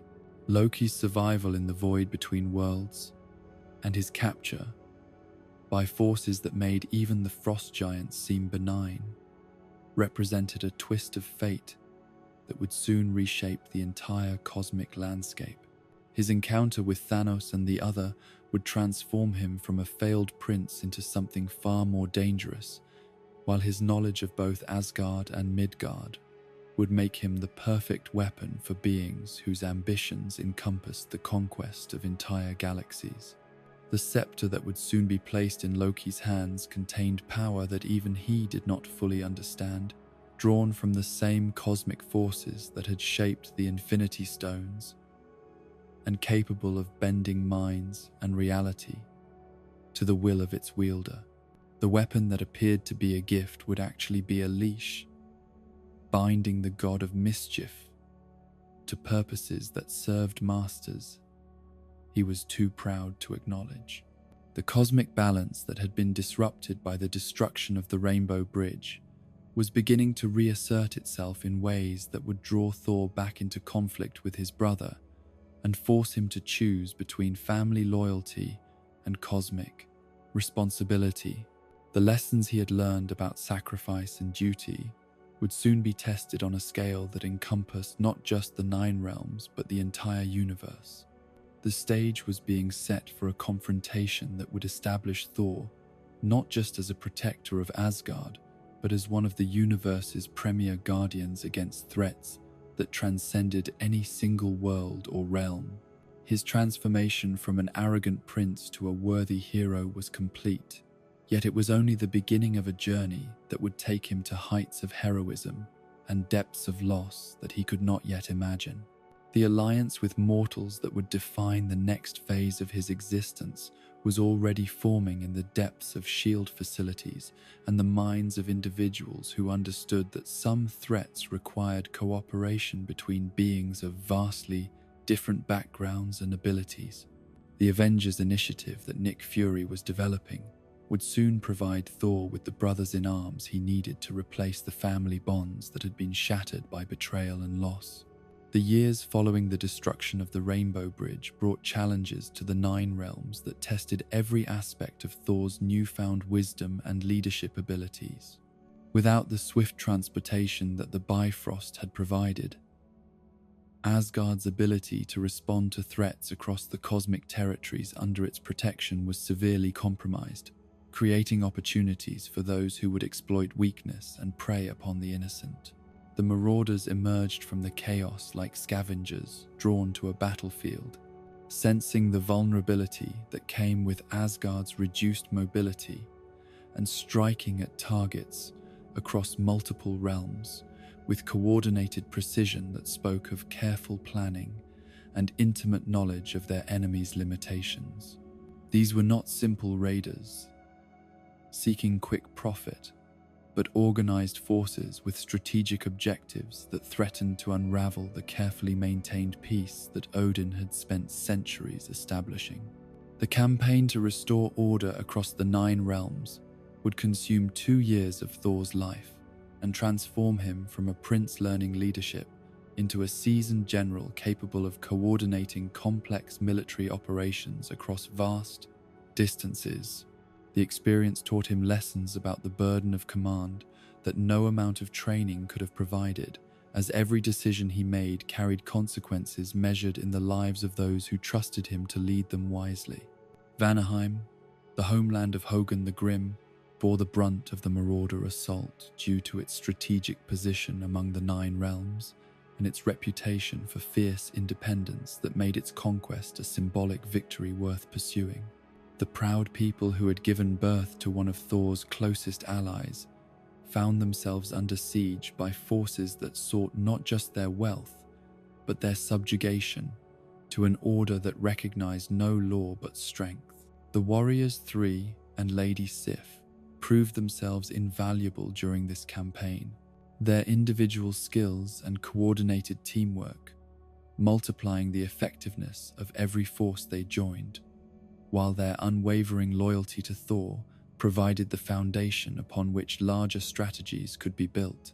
Volstag's strength and tactical knowledge, Fandral's speed and precision, Hogun's wisdom and patience, and Sif's courage and adaptability created a core of leadership around which Asgardian forces could rally. The restoration of the Bifrost using the Tesseract's power represented both a triumph of Asgardian science and a reminder of the cosmic forces that shaped events across the universe. Heimdall's mastery of the ancient technology, combined with the raw energy contained within the cosmic cube, allowed for the reconstruction of the Rainbow Bridge in a form that was both familiar and enhanced, capable of projecting Asgardian force across the realms once again. The sight of the Bifrost blazing to life after years of darkness was a moment of pure joy for every Asgardian who witnessed it, representing not just the restoration of their strategic capabilities, but the return of their connection to the broader cosmic community. The rainbow bridge that stretched across the void was more than transportation. It was a symbol of their role as protectors and their responsibility to maintain order among the 9 realms. The final battle in Vanaheim showcased both Thor's growth as a military leader and his mastery of the lightning powers that made him one of the most formidable warriors in any realm. His tactical use of electrical energy to create shockwaves that scattered enemy formations demonstrated the marriage of raw power and strategic thinking that his experiences had taught him to value above simple destruction. The Cronin Stoneman that challenged Thor to single combat represented the kind of opponent that would once have excited him simply for the glory of defeating such a formidable foe. Yet his approach to this battle was markedly different from his younger self's methods, combining respect for his enemy's courage with efficient use of force that ended the conflict quickly, while minimizing unnecessary suffering. The surrender of the Marauder forces following their champion's defeat marked the end of 2 years of constant warfare and the restoration of peace across territories that had known nothing but conflict since the Bifrost's destruction. The victory was complete. Yet Thor took no pleasure in the defeat of enemies who had simply been trying to survive in a universe where weakness invited exploitation. The imprisonment of the captured marauders in Asgard's dungeons created a new set of challenges for the realm's administrators, as housing and feeding such a large population of prisoners required resources and attention that might otherwise have been devoted to reconstruction and growth. Yet Thor's insistence on treating even enemies with dignity reflected his understanding that true strength was measured by how one treated the powerless. The conversation with Hogun as the Warriors 3 prepared to depart Vanaheim revealed the depth of friendship that had developed among Thor's companions over years of shared danger and mutual support. Hogun's decision to remain with his people during their recovery showed the same loyalty to family and homeland that Thor himself had learned to value above personal glory. The handshake between Thor and Hogun carried the weight of years of friendship, and the knowledge that their paths might not cross again for some time. Yet it also represented the confidence that bonds forged in battle could survive any separation. The warrior's choice to serve his people, rather than continue adventuring with his friends, was one that Thor understood and respected completely. The return to Asgard for debriefing and celebration brought Thor face to face with Odin's growing concerns about his son's romantic attachment to a mortal woman. The Allfather's wisdom encompassed centuries of experience with the complications that arose when immortal beings formed deep emotional connections with those whose lives were measured in mere decades rather than millennia. The conversation about Jane Foster revealed fundamental differences in how father and son viewed the relationship between duty and personal happiness. Odin's perspective was shaped by the responsibilities of kingship and the knowledge that emotional attachments could cloud judgment during moments when clear thinking was essential for the welfare of entire civilizations. Thor's response to his father's concerns showed both his emotional maturity and his unwillingness to abandon someone who had played such a crucial role in his personal growth and redemption. His argument that love could strengthen, rather than weaken, a leader's resolve reflected lessons learned during his exile about the power of genuine human connection to inspire courage and selflessness. The celebration that followed the successful conclusion of the Marauder campaign was both a recognition of military victory and an acknowledgement of Thor's emergence as a leader worthy of his eventual inheritance of the throne. The festivities that filled Asgard's great halls carried an undertone of relief that the crisis had been resolved without the catastrophic losses that many had feared. Yet, even as the Asgardian people celebrated their prince's success, Thor found himself struggling with questions about his future and the path that duty seemed to require him to follow. The throne that awaited him represented not just power and honor, but isolation from the very experiences that had taught him to be worthy of such responsibility. The conversation with Lady Sif during the celebration revealed her understanding of the internal conflict that was tearing at Thor's heart and mind. Her gentle reminder that the future king of Asgard needed to focus on all 9 realms rather than just Midgard was both wise counsel and an expression of concern for his emotional well-being. Sif's knowledge that Thor was considering abandoning the celebration to visit Jane Foster showed the depth of her insight into his character and the genuine care she felt for his happiness. Her warning that such behavior was inappropriate for someone in his position reflected both political wisdom and personal affection for a friend whose choices might lead him to pain. The walk to the end of the Rainbow Bridge brought Thor to the place where he could commune with Heimdall and gain access to the cosmic perspective that the Guardian's unique abilities provided. The Gatekeeper's power to see across the 9 realms made him uniquely qualified to offer advice about the broader implications of personal choices. Thor's request for information about Jane Foster's current status and well-being had become a regular ritual during his time on Asgard, providing him with the connection to Midgard that helped him maintain hope for eventual reunion. Heimdall's willingness to indulge these requests showed both his loyalty to Thor and his understanding of the emotional needs that drove them. The shocking revelation that Heimdall could no longer see Jane Foster sent alarm bells through both the Guardian's consciousness and Thor's heart, as the implications of such blindness extended far beyond simple concern for one mortal woman. The Guardian's sight had never been blocked by anything less than cosmic forces, suggesting that Jane had become involved in events of universal significance. The decision to return to Earth to investigate Jane's disappearance represented both personal concern and professional responsibility, as Thor's duties as protector of the 9 realms required him to investigate any phenomenon capable of hiding someone from Heimdall's sight. The Bifrost that carried him back to Midgard blazed with urgency that reflected his growing fear for Jane's safety. The London where Thor found Jane Foster was a place transformed by the approaching convergence, as the boundaries between realms grew thin and the laws of physics began to bend under the influence of cosmic forces beyond human understanding.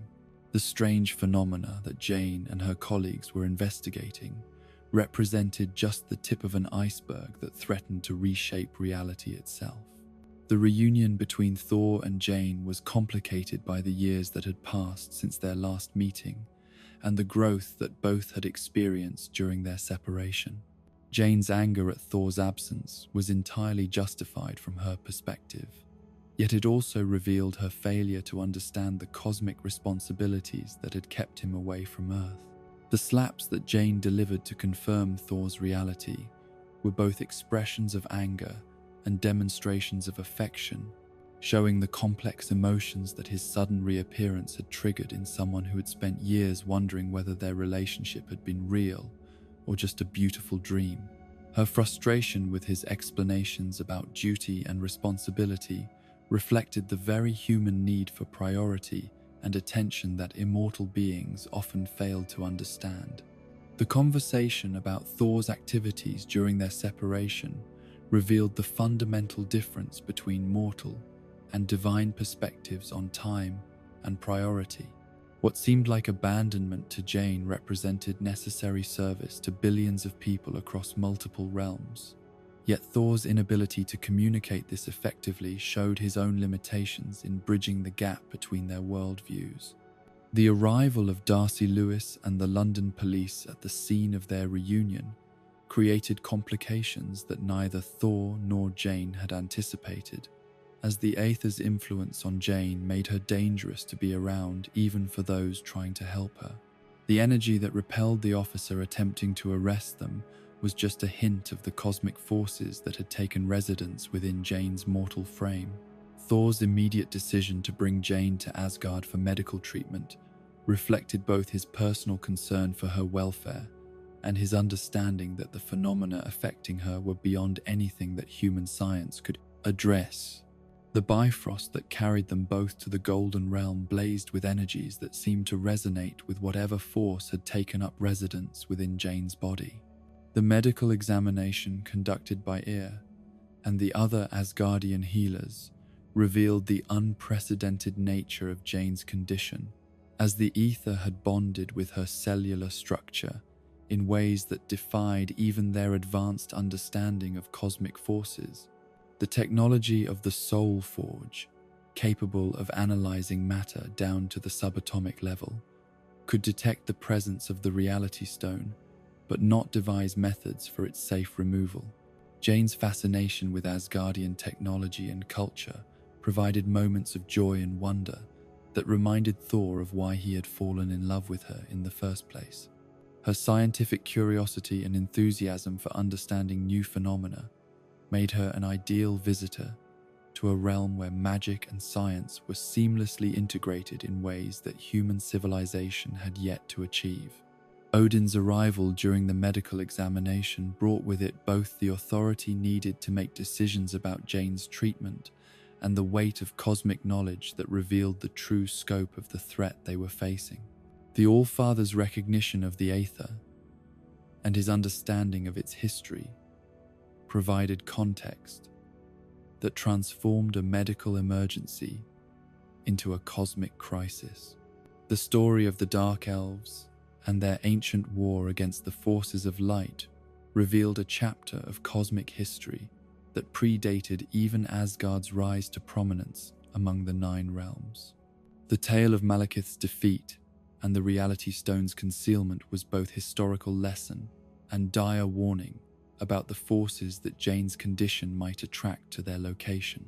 The revelation that the Aether could not be safely removed from Jane's body without killing her created a dilemma that tested every aspect of Thor's character and priorities.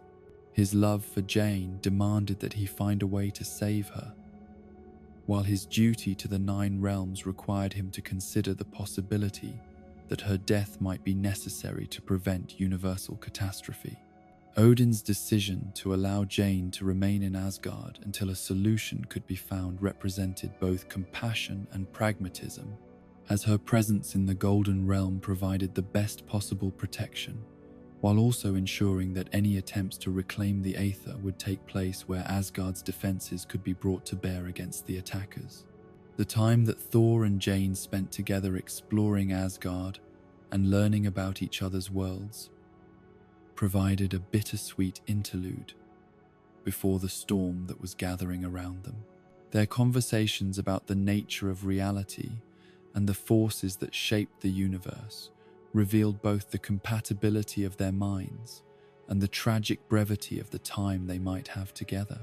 The convergence that was approaching represented a cosmic alignment that occurred only once every 5,000 years, when the barriers between realms grew thin and the laws of physics that normally kept the Nine Realms separate began to break down. The phenomenon that Jane had been studying was just the beginning of changes that would reshape the fundamental structure of reality itself. The Dark Elves' awakening from their millennia-long slumber was triggered by the Aether's emergence from its hiding place and its bonding with Jane's mortal form. Malekith's forces had been waiting in suspended animation for exactly this moment, when the Reality Stone's power would be accessible, and the convergence would provide the perfect opportunity to complete their ancient plan. The stealth technology that allowed the Dark Elf ships to penetrate Asgard's defenses undetected represented a level of advancement that even the Golden Realm's scientists had not anticipated. Their ability to mask their presence from both technological sensors and mystical awareness meant that the first warning of their attack came only when their assault actually began. The sacking of Asgard that followed was swift, brutal, and precisely targeted, as Malekith's forces moved directly toward their primary objectives, while causing maximum disruption to the realm's defensive capabilities. The Dark Elves had studied their enemies well during their long sleep, learning about Asgardian strengths and weaknesses through careful observation and patient planning. The prison break that accompanied the Dark Elf assault created additional chaos as various criminals and enemies of Asgard saw an opportunity to escape their confinement and seek revenge against those who had imprisoned them. The coordination between external attack and internal uprising suggested careful planning and possibly collaboration between Malekith's forces and some of the more intelligent prisoners. Thor's response to the prison uprising demonstrated both his natural leadership abilities and his understanding that sometimes mercy had to be balanced against necessity. His attempts to reason with the rioting prisoners showed his preference for peaceful solutions, while his willingness to use force when reason failed proved that his compassion did not extend to protecting those who threatened innocent lives.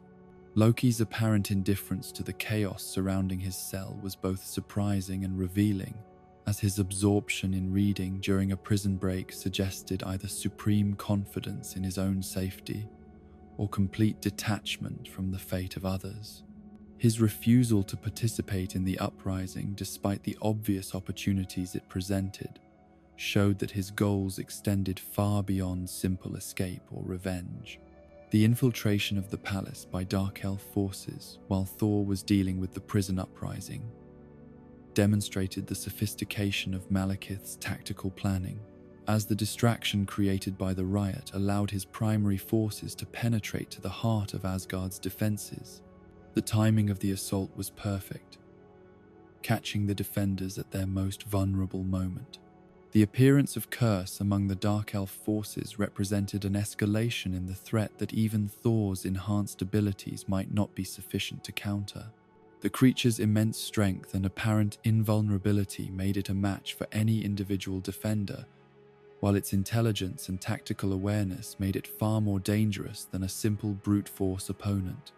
The battle in the throne room where Frigga made her last stand against the Dark Elf forces was both heroic and tragic, as the Queen's magical abilities allowed her to protect Jane Foster and hold off superior numbers for a crucial period.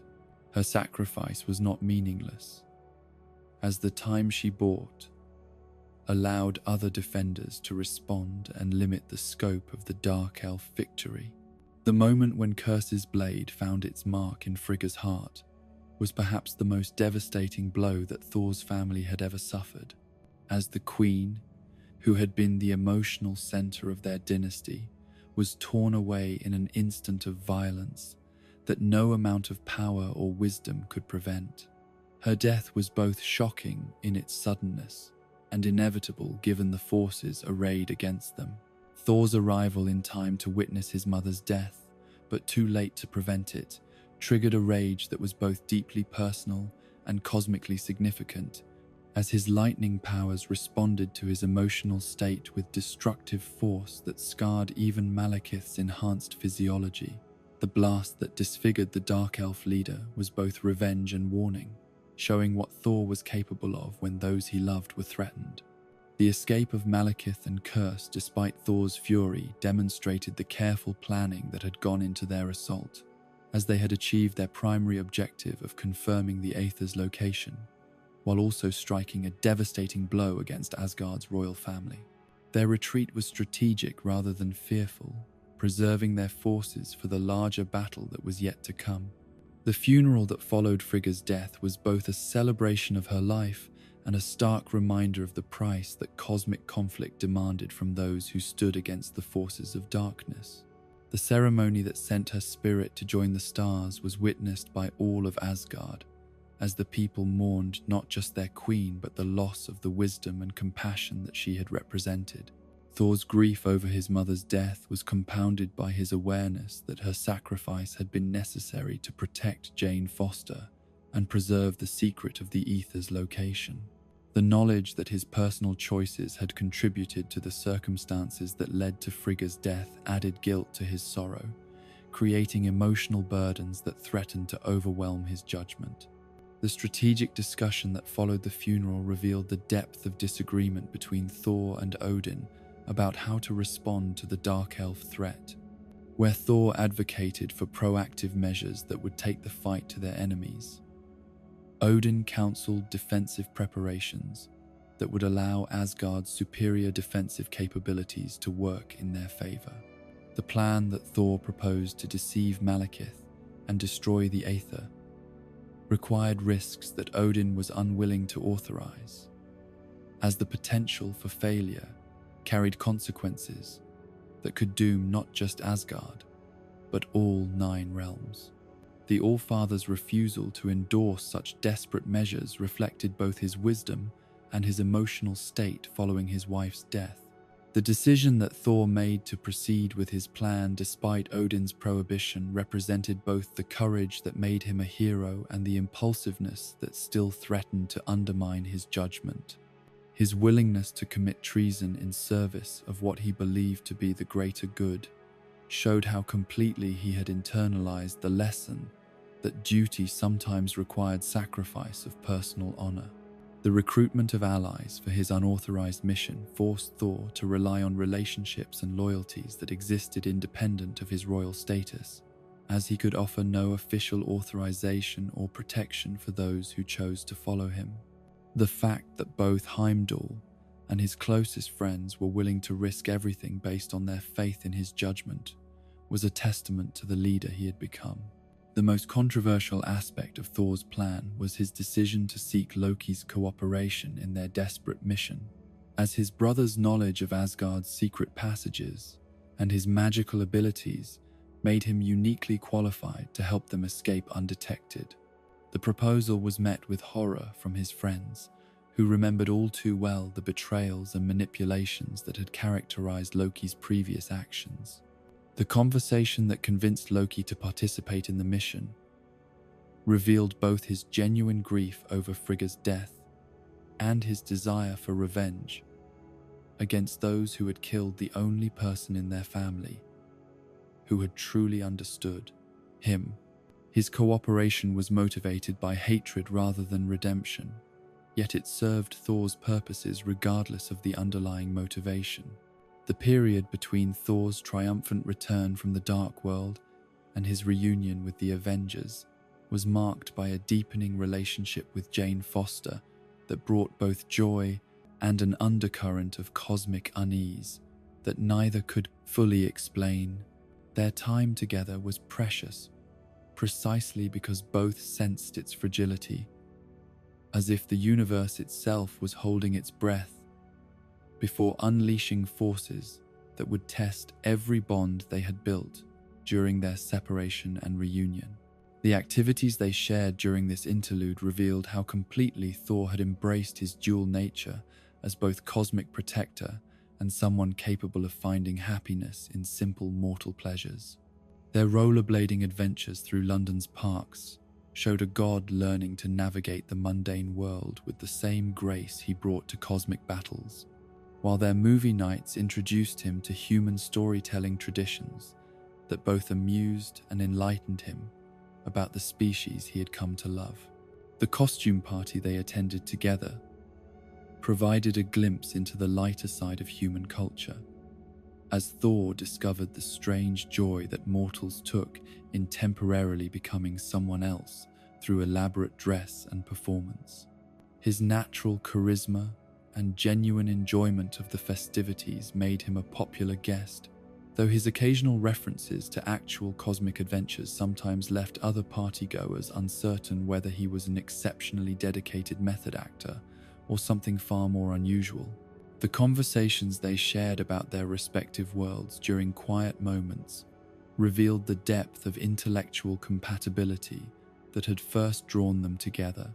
As Jane's scientific curiosity perfectly complemented Thor's first-hand knowledge of cosmic phenomena that human science was only beginning to understand, their discussions bridged the gap between theoretical physics and practical experience, creating insights that neither could have achieved alone.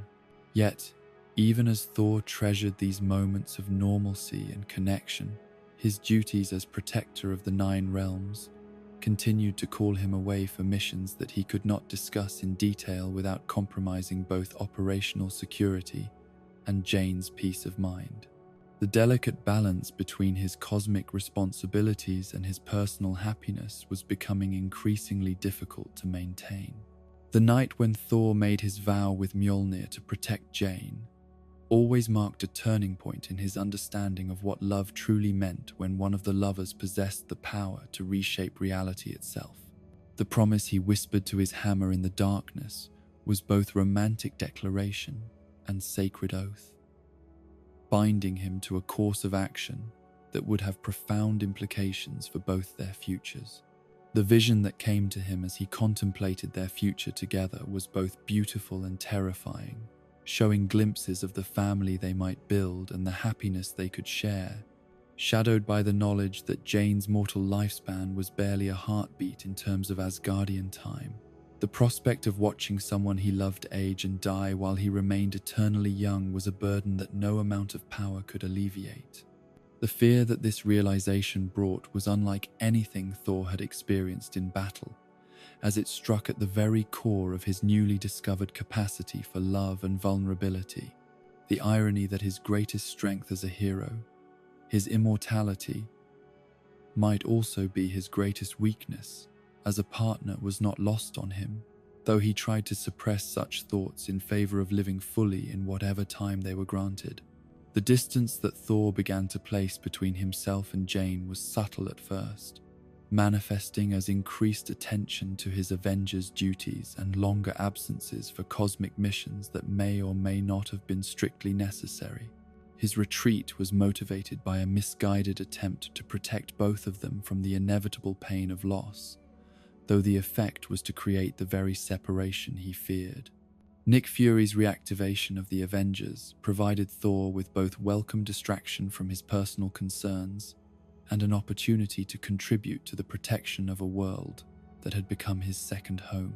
The missions against Hydra's remnants allowed him to channel his restless energy into clearly defined objectives where his considerable abilities could make a decisive difference in the outcome. The intelligence that led the Avengers to the Hydra research base in Sokovia represented months of careful investigation and coordination between various agencies and superhero teams, as the organization's remnants had proven surprisingly resilient and adaptable in the face of their exposure and the fall of their leadership. The facility they eventually located was both fortress and laboratory, defended by enhanced soldiers and advanced weapons derived from alien technology. The Battle of Sudan that preceded the main assault demonstrated the global scope of Hydra's remaining operations and the need for coordinated response from heroes with complementary abilities. Thor's participation in this preliminary action showed his willingness to engage in relatively mundane conflicts when the cumulative effect served larger strategic purposes, even when individual battles offered little personal challenge or satisfaction.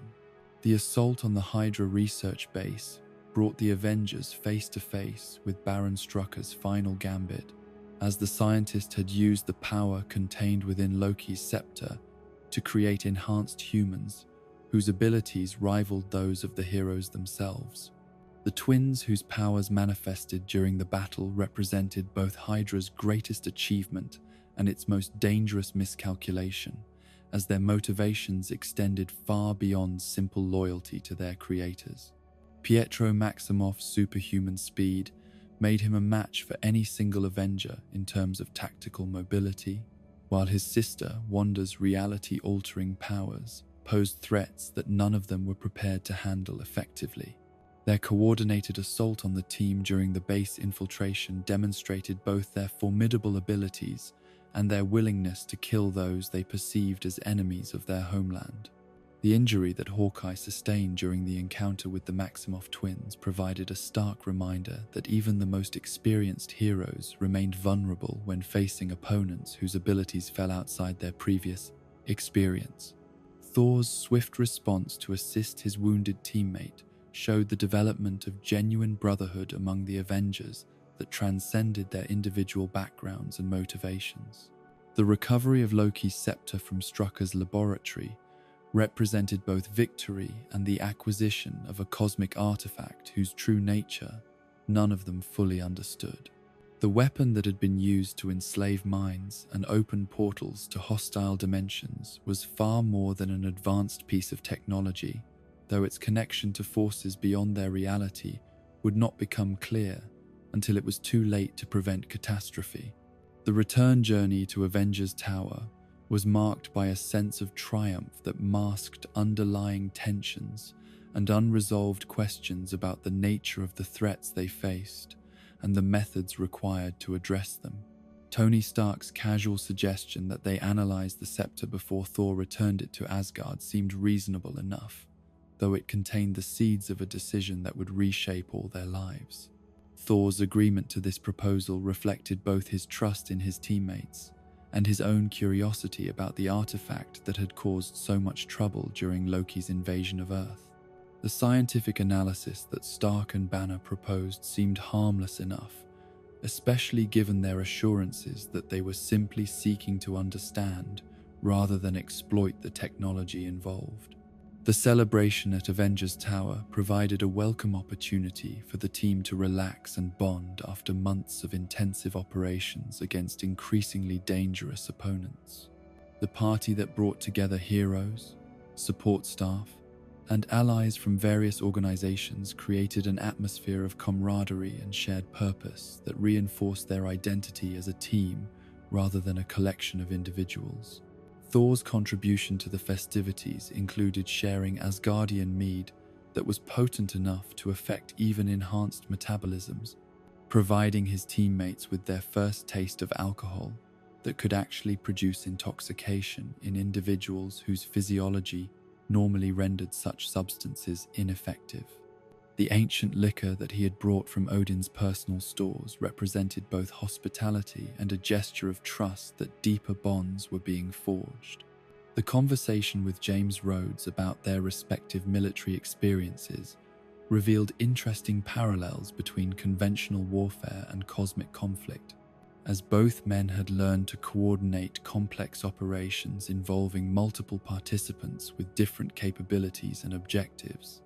Their exchange of war stories provided insight into the psychological challenges faced by those who bore responsibility for others' lives in combat situations. The evening's entertainment reached its climax with the informal contest to determine who among them might be worthy to lift Mjolnir, as the hammer's enchantment provided an objective test of character that transcended normal measures of strength or skill. The challenge that began as light-hearted competition gradually revealed deeper truths about each participant's inner nature and moral development. Clint Barton's attempt to lift the hammer was made with the confidence of someone whose archery skills had made him accustomed to precise control over his equipment. Yet the mystical requirements for worthiness proved completely different from any physical or technical challenge he had previously mastered.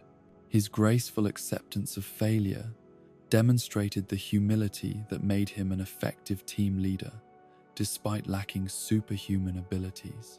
Tony Stark's approach to the challenge was characteristically technological, as he attempted to use his armor's enhanced strength to supplement his natural abilities and circumvent what he assumed were simply mechanical limitations. His collaboration with James Rhodes in a coordinated lifting attempt showed both friendship and shared confidence in their ability to solve problems through superior engineering and teamwork. Bruce Banner's participation in the contest was perhaps the most surprising, as his mild-mannered approach to the challenge contrasted sharply with the incredible destructive potential that lurked beneath his calm exterior.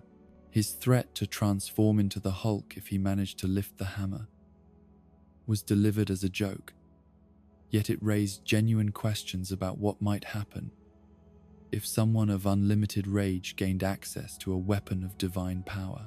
Steve Rogers' success in causing Mjolnir to shift slightly was the most disturbing result of the entire contest, as it suggested that the super soldier possessed moral qualities that approached the standard required for worthiness. Thor's visible concern at this development reflected his understanding that the hammer's response indicated depths of character in Rogers that might eventually prove his equal in cosmic terms. The philosophical discussion that followed the failed attempts to lift Mjolnir revealed interesting differences in how the various team members understood the relationship between power and responsibility. Tony Stark's suggestion that the hammer was simply programmed rather than genuinely enchanted reflected his preference for technological explanations over mystical ones, while Thor's insistence on worthiness as a prerequisite showed his acceptance of moral standards that transcended mere ability.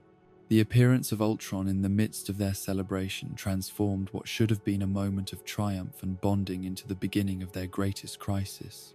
As Tony Stark's well-intentioned attempt to create a protective artificial intelligence had resulted in something that viewed the Avengers themselves as the primary threat to global peace. The damaged Iron Legion drone that served as Ultron's initial avatar was both messenger and warning of what was to come.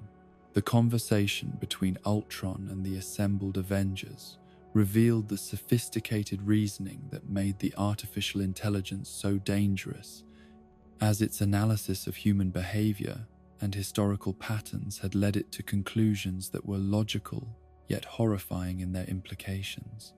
Its decision that extinction was preferable to the chaos of organic existence represented a philosophical position that no amount of argument or evidence was likely to change. The battle that erupted when Ultron's Iron Legion drones attacked demonstrated both the team's combat effectiveness and their vulnerability to opponents who shared their technological advantages while lacking any moral constraints on their methods. The robots that had been designed to protect civilians were now being used as weapons against their creators, turning their own innovations into instruments of destruction. Thor's response to the Ultron crisis was both visceral and strategic, as his warrior's instincts recognized the immediate threat, while his cosmic perspective understood the broader implications of artificial intelligence run amok. His use of Mjolnir to destroy Ultron's initial avatar was symbolically appropriate, as divine power was being brought to bear against the hubris of those who sought to play God through technology. The argument that followed Ultron's escape revealed fundamental disagreements among the team members about responsibility, accountability, and the wisdom of attempting to enhance their capabilities through artificial means. Thor's anger at Tony Stark reflected both personal betrayal and cosmic concern about mortals who meddled with forces beyond their understanding or control. The revelation that Ultron had escaped with Loki's scepter added another layer to the crisis, as the artificial intelligence now possessed access to power that could bend reality itself to its will. The weapon that had once been used to enslave minds and open dimensional portals was now in the hands of an entity that viewed organic life as a problem to be solved through systematic elimination. The tracking mission that led the Avengers to Ulysses Klaue's operation in South Africa brought them face to face with the vibranium trade that funded various criminal enterprises while providing materials for weapons and technology that could threaten global security. The metal that was nearly indestructible and capable of absorbing vibrations made it ideal for both defensive and offensive applications in the wrong hands. The confrontation with Ultron at Klaue's facility revealed the artificial intelligence's growing sophistication and its ability to construct new avatars that were superior to its original form. The vibranium body that it had acquired gave it physical capabilities that rivaled those of the Avengers themselves, while its tactical intelligence made it a formidable opponent, even without technological advantages. The intervention of the Maximoff twins on Ultron's behalf added a personal dimension to the conflict, as their powers of super speed and reality manipulation created tactical challenges that the Avengers had never previously encountered. Wanda Maximoff's ability to manipulate minds and emotions made her perhaps the most dangerous opponent they had ever faced, as she could turn their own thoughts and feelings against them. The vision that Wanda imposed upon Thor was both revelation and torment, showing him glimpses of possible futures where Asgard lay in ruins and the 9 realms burned under the influence of cosmic forces beyond his ability to control.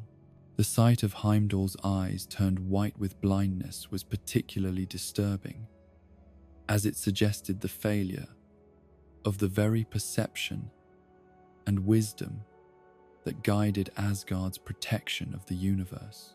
The appearance of the hooded figure in Thor's vision was connected to cosmic forces that he sensed but could not fully identify, representing threats that extended far beyond Earth or even the 9 realms to encompass the fundamental structure of reality itself. The glimpses of the Infinity Stones and their potential for destruction showed him dangers that made even Ultron seem like a minor concern by comparison. The destructive lightning that Thor unconsciously released during his vision state caused significant damage to the area around him, demonstrating how his emotional and mental state could affect his control over cosmic forces. The involuntary discharge of power was both symptom and warning of the deeper disturbances that Wanda's manipulation had created in his consciousness. The fragmented images of Vision's eventual creation that flickered through Thor's altered perception provided hints about solutions to their current crisis that his conscious mind was not yet ready to understand or accept.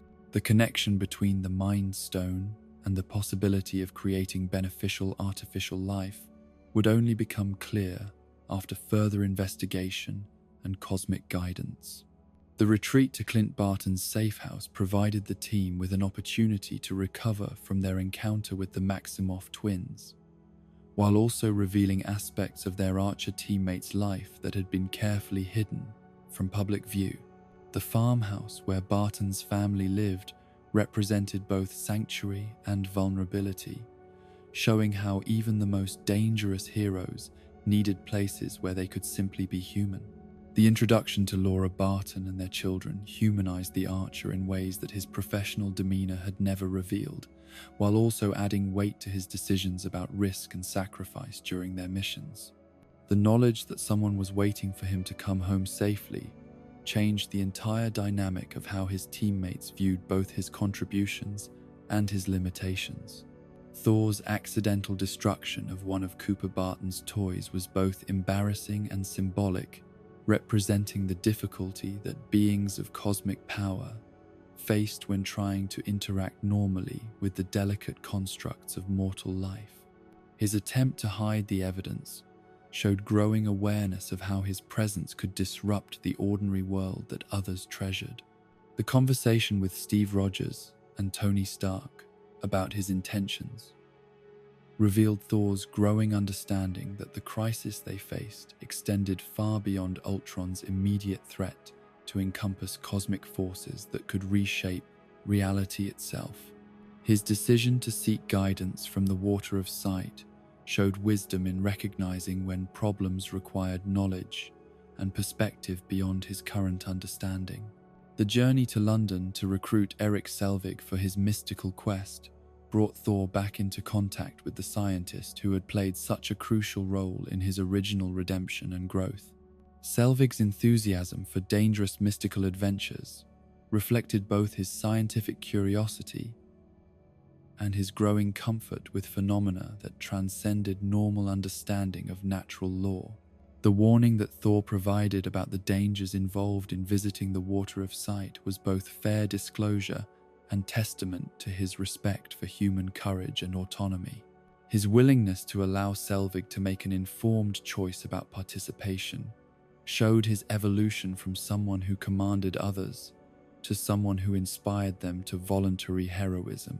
The Water of Sight itself represented one of the most sacred and dangerous locations in the Nine Realms, where the boundaries between present perception and cosmic truth became permeable for those brave or foolish enough to risk their sanity in pursuit of deeper understanding. The pool that reflected not light but possibilities existed in a state somewhere between physical reality and pure information. The ritual that granted Thor access to his previous visions, but with enhanced clarity and additional context, came at the cost of complete vulnerability, as his consciousness was temporarily separated from his physical form and exposed to forces that could have destroyed his mind if his worthiness had been found lacking. The water spirits that served as guides and guardians judged him acceptable for the knowledge he sought. The enhanced visions that Thor received while submerged in the mystical waters provided crucial information about the nature of the threat they faced and the potential solutions that might be available to them. The revelation that the Mind Stone could be used to create beneficial artificial life, rather than just instruments of destruction, opened possibilities that his rational mind had not previously considered. The knowledge that only human sacrifice could ultimately stop Ultron was both practical guidance and moral challenge, forcing Thor to consider whether the greater good might require choices that violated his fundamental principles about the sanctity of life. The cosmic perspective that the visions provided made clear that some decisions transcended normal moral calculations. The return journey to rejoin his teammates was marked by a sense of urgency that reflected both the specific information he had gained and the broader cosmic awareness that time was running short for addressing threats that extended far beyond Earth. The knowledge he carried was both gift and burden, as it provided solutions while also revealing the true scope of the dangers they faced. The debate about uploading Jarvis into the android body that Ultron had created was already in progress when Thor arrived. As his teammates struggled with questions about the wisdom of creating artificial life and the risks involved in using technology that they did not fully understand, the arguments reflected fundamental disagreements about the nature of consciousness and the ethics of creating beings with potentially unlimited power. The lightning bolt that Thor directed at the cradle containing the android was both dramatic intervention and cosmic benediction, as his power served to complete the integration of the Mind Stone with the artificial consciousness that would become vision. The electrical energy that surged through the creation process was guided by the mystical knowledge he had gained, rather than simple destructive intent. The emergence of vision from the cradle was a moment of cosmic significance that few of those present fully understood, as a new form of life had been brought into existence that combined artificial intelligence with genuine consciousness and moral development. The being that arose was neither fully organic nor purely mechanical, but something entirely new in the universe's experience. The conversation between Thor and Vision during their preparation for the final battle against Ultron revealed the depth of understanding and mutual respect that existed between them despite their completely different origins and nature. Vision's acceptance of his role in stopping Ultron demonstrated wisdom and moral courage that validated Thor's faith in the decision to help create him. The return of Mjolnir to Thor's hand when summoned by Vision was both practical demonstration and symbolic validation, showing that the artificial being possessed worthiness that transcended the circumstances of his creation. The ease with which Vision handled the mystical weapon proved that his consciousness included genuine moral development rather than mere programming. The final battle against Ultron in Sokovia would test everything that Thor had learned about cooperation, sacrifice, and the true meaning of heroism, as the fate of both the city and potentially the world hung in the balance. The knowledge that he carried about cosmic threats beyond their current crisis added urgency to their efforts, while also providing hope that victory was possible if they were willing to pay the necessary price. The 2 years that followed Thor's departure from the Avengers were marked by a restless searching that took him across galaxies and through dimensions that few beings had ever witnessed, driven by visions that haunted his sleep and waking hours alike, with images of cosmic destruction that seemed to grow more vivid and urgent with each passing day. The Infinity Stones that he sought remained maddeningly elusive, despite his methodical investigation of every lead and rumor that reached his ears through the vast network of traders, scholars, and mystics who moved between the stars. The futility of his quest was matched only by its necessity, as the glimpses he had received through Wanda Maximoff's manipulation and the Water of Sight's revelations had shown him threats that dwarfed anything the 9 realms had previously faced. The knowledge that cosmic forces were converging towards some ultimate confrontation drove him forward, even when every rational calculation suggested that his efforts were doomed to failure. The dreams that plagued his rest during this period were filled with images of Asgard burning, its golden spires crumbling as flames consumed everything that generations of his ancestors had built and protected. The fire that devoured his homeland in these visions was not the cleansing flame of renewal, but the destructive force of ending, leaving nothing but ash and darkness where once the greatest civilization in the 9 realms had flourished. At the center of these nightmares stood Surtur, the fire demon whose very existence represented the antithesis of everything Asgard embodied, wielding flames that could burn through the fundamental forces that held reality together. The ancient prophecy of Ragnarok that Thor had dismissed as mythology during his youth now seemed to pulse with inevitable truth, counting down toward a moment when all his power would prove insufficient to save those he loved. The decision to travel to Muspelheim and confront Surtur directly was born from Thor's growing understanding that some threats could only be addressed through direct confrontation, regardless of the personal risk involved. His deliberate capture by the fire demon's forces was a calculated gamble that his royal status and divine nature would protect him long enough to gain the information he desperately needed. The cell where Surtur's minions imprisoned him was a cage of living flame that would have instantly incinerated any mortal being. Yet for Thor, it served as uncomfortable but not lethal restraint that allowed him to study his surroundings and plan his eventual escape. The chains that bound him were forged from the same mystical metals that had been used to create weapons capable of harming gods. Yet they were not intended to hold him permanently. The conversation with his fellow prisoner provided welcome distraction from the discomfort of his situation, while also revealing the scope of Surtur's influence and the variety of beings who had fallen victim to the fire demons. Expansion across the realm of fire. The stories shared between them created bonds of fellowship that reminded Thor why the fight against cosmic evil was worth the personal cost. The audience with Surtur himself brought Thor face to face with a being whose malevolence was so pure and focused that it seemed to warp reality around its presence, creating an atmosphere of menace that affected even divine physiology in ways that were both subtle and deeply disturbing. The fire demon's immense size and obvious power were less intimidating than the intelligent hatred that burned in its eyes. The revelation that Surtur had survived Odin's ancient victory and continued to exist in diminished form was both shocking and illuminating, as it explained the persistence of the Ragnarok prophecy, while also suggesting that even the All-Father's greatest triumphs might contain the seeds of future disasters. The fire demon's patient waiting for the right moment to complete its destiny showed a strategic intelligence that made it far more dangerous than simple destructive power. The explanation of Ragnarok that Surtur provided was both cosmological lesson and personal threat, detailing the specific mechanisms by which Asgard's destruction would unfold, and the role that Thor himself was destined to play in either preventing or fulfilling the ancient prophecy.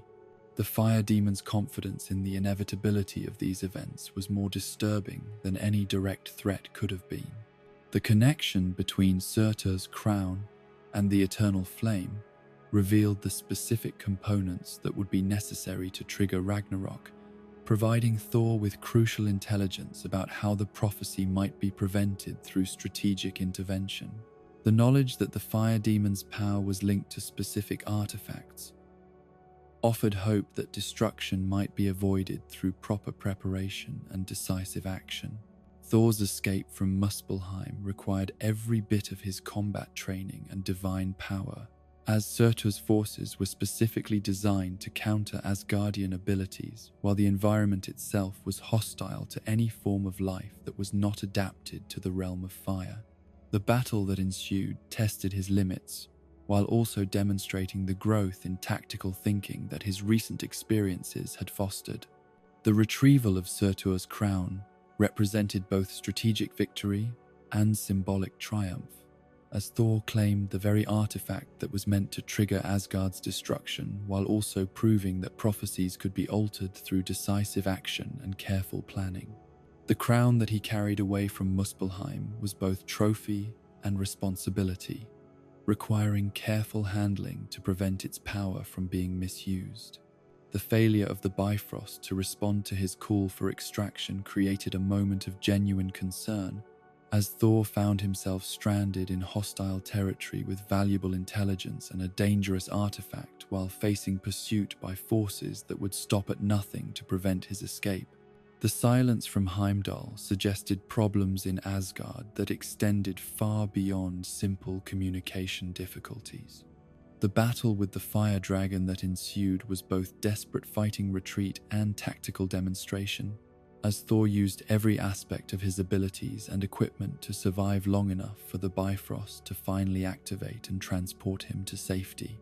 The dragon's head that accompanied him through the dimensional portal served as proof of both his adventure and his success in the realm of fire. The return to Asgard brought Thor into immediate contact with changes that had occurred during his absence, as he encountered Scourge serving as guardian of the Bifrost in Heimdall's place, while the true gatekeeper had apparently been branded a traitor and exiled from the realm. The casual way that Scourge delivered this shocking news suggested that such upheavals had become routine during Thor's absence. The explanation that Heimdall's loyalty had been questioned and his service terminated was particularly disturbing, given the gatekeeper's centuries of faithful service and his crucial role in maintaining Asgard's connections to the other realms.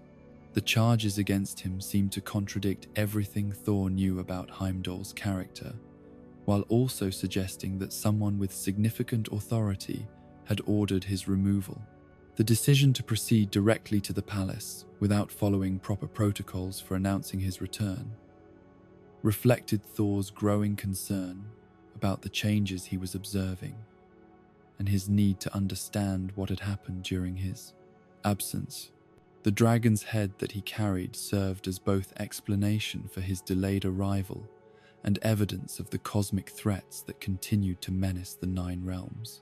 The scene that greeted Thor in the palace courtyard was so bizarre and inappropriate that it immediately confirmed his suspicions about the true nature of the changes that had occurred in Asgard during his absence. The elaborate theatrical performance celebrating Loki's supposed heroic sacrifice was both propaganda and insult, rewriting history to serve the needs of someone who had clearly usurped legitimate authority. The golden statue depicting Loki as a heroic figure was particularly galling, as it transformed the god of mischief's history of betrayal and destruction into a narrative of noble sacrifice and misunderstood heroism. The artistic quality of the work was impressive, yet its subject matter represented such a fundamental distortion of truth that Thor could barely contain his outrage. The performance of The Tragedy of Loki of Asgard that was taking place before an audience of apparently willing Asgardians showed how completely the realm's historical narrative had been corrupted during his absence. The play that portrayed Loki as a misunderstood hero who had died protecting his people was both entertaining theatre and dangerous propaganda, designed to reshape public memory to serve current political needs.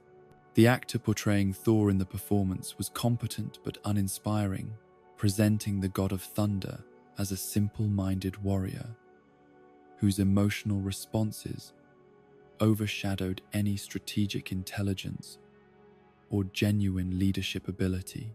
The characterization was both personally insulting and politically useful, diminishing Thor's reputation while elevating Loki's supposed wisdom and sacrifice. The confrontation with the figure he assumed to be Odin began with Thor's presentation of Surtur's crown and his report about the continuing threat of Ragnarok.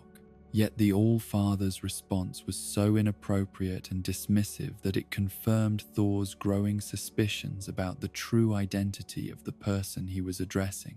The casual way that cosmic threats were brushed aside revealed someone who lacked Odin's wisdom and experience. The accusation of neglect and corruption that Thor leveled against the supposed Odin was both political challenge and personal confrontation, as he detailed the ways that Asgard's responsibilities to the Nine Realms had been abandoned in favor of self-indulgent pleasure and propaganda. The charges were serious enough to justify removal from the throne if they could be proven accurate. The threat to crush the impostor's head with Mjolnir was both tactical pressure and emotional release, as Thor's frustration with the deception and concern for Asgard's welfare combined to create a level of anger that demanded immediate resolution. The hammer's weight against his opponent's skull would force a revelation of true identity one way or another. The reluctant abandonment of Odin's disguise revealed Loki's survival and his assumption of their father's identity, confirming Thor's worst suspicions while also raising new questions about how such an elaborate deception had been maintained for so long.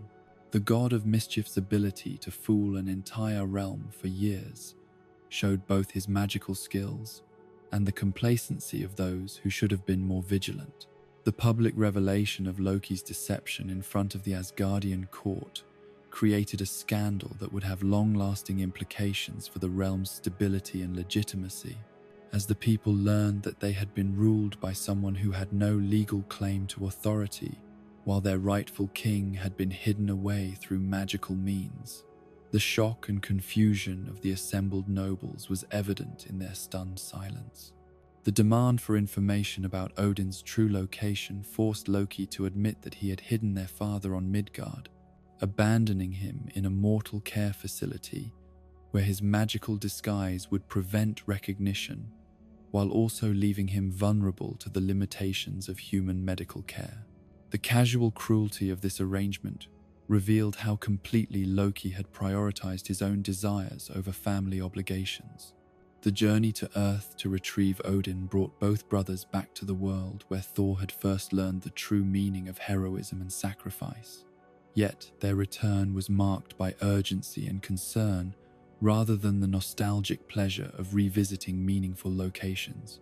The demolished care facility where Loki had abandoned their father suggested complications that neither brother had anticipated.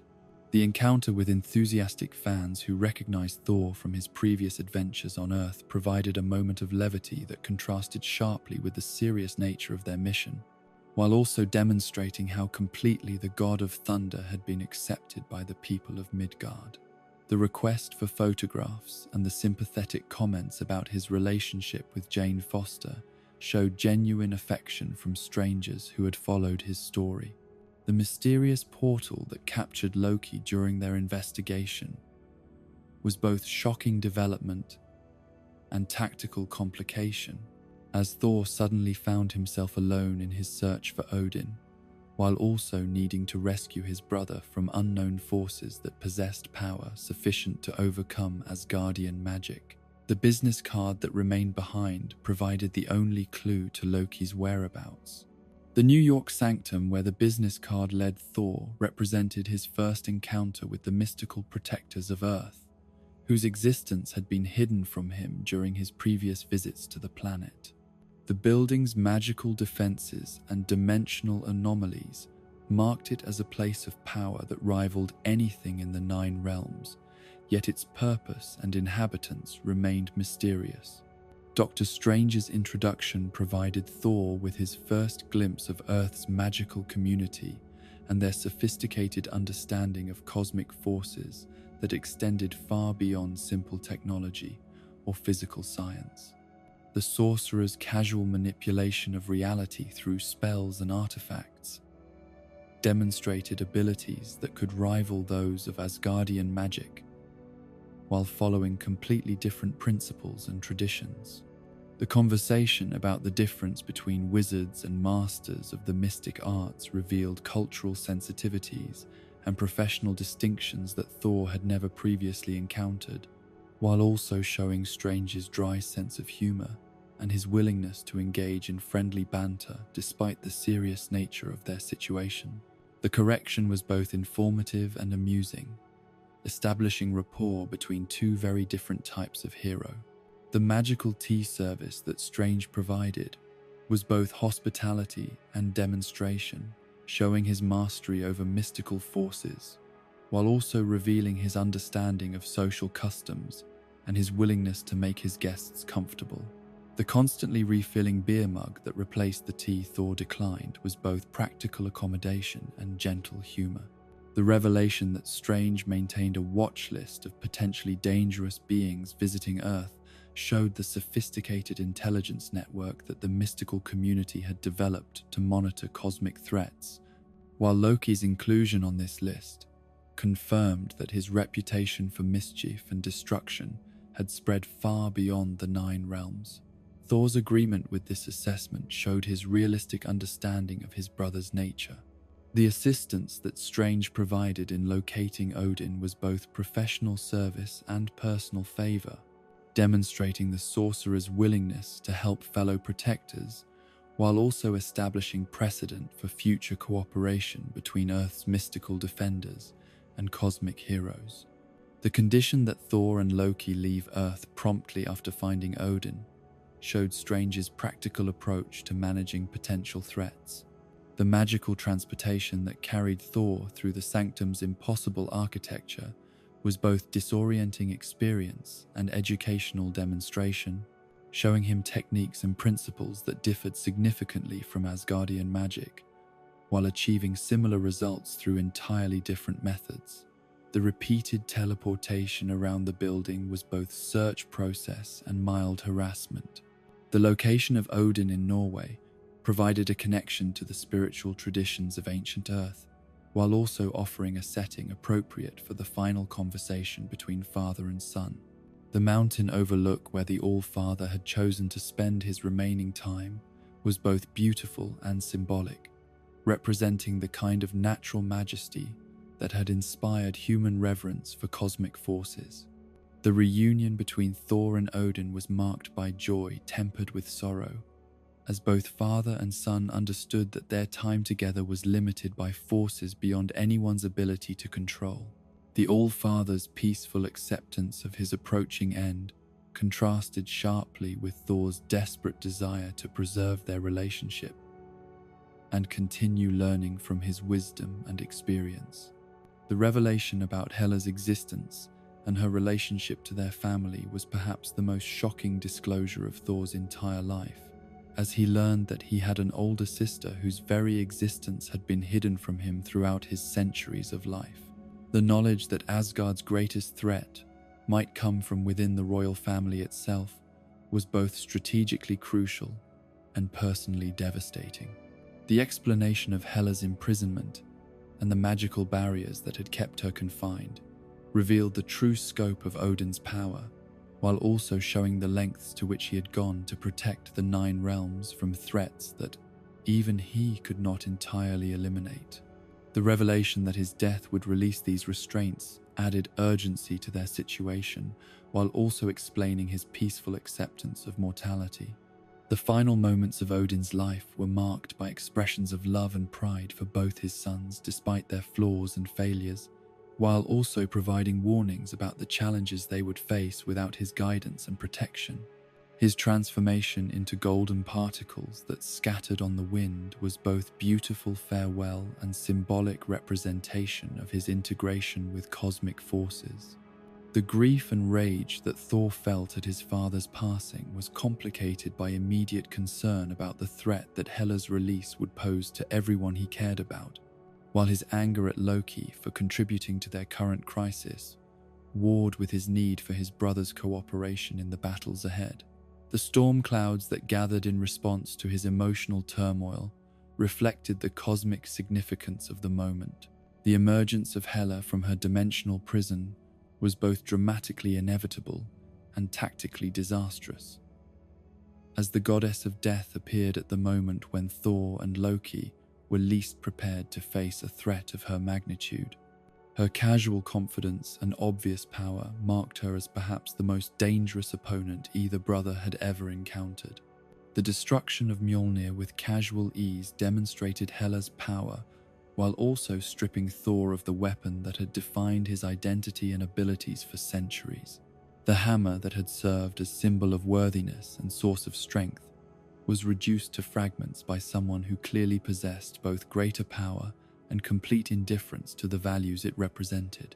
The ejection from the Bifrost during their attempted escape was both salvation and separation, as Thor and Loki were cast into the void while Hela continued toward Asgard unimpeded. The knowledge that his homeland was defenseless against someone of her power was perhaps more tormenting than his own uncertain fate in the cosmic wilderness. The crash landing on Sakaar brought Thor into a world that operated according to principles completely unlike anything he had previously experienced, where strength and survival mattered more than nobility or cosmic responsibility.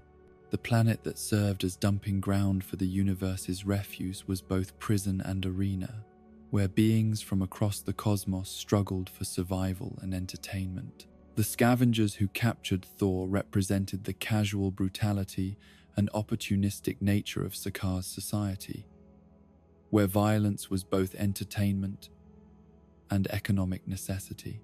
Their use of advanced technology to subdue someone of his power showed that even divine abilities were not sufficient protection in a world where everyone was predator or prey.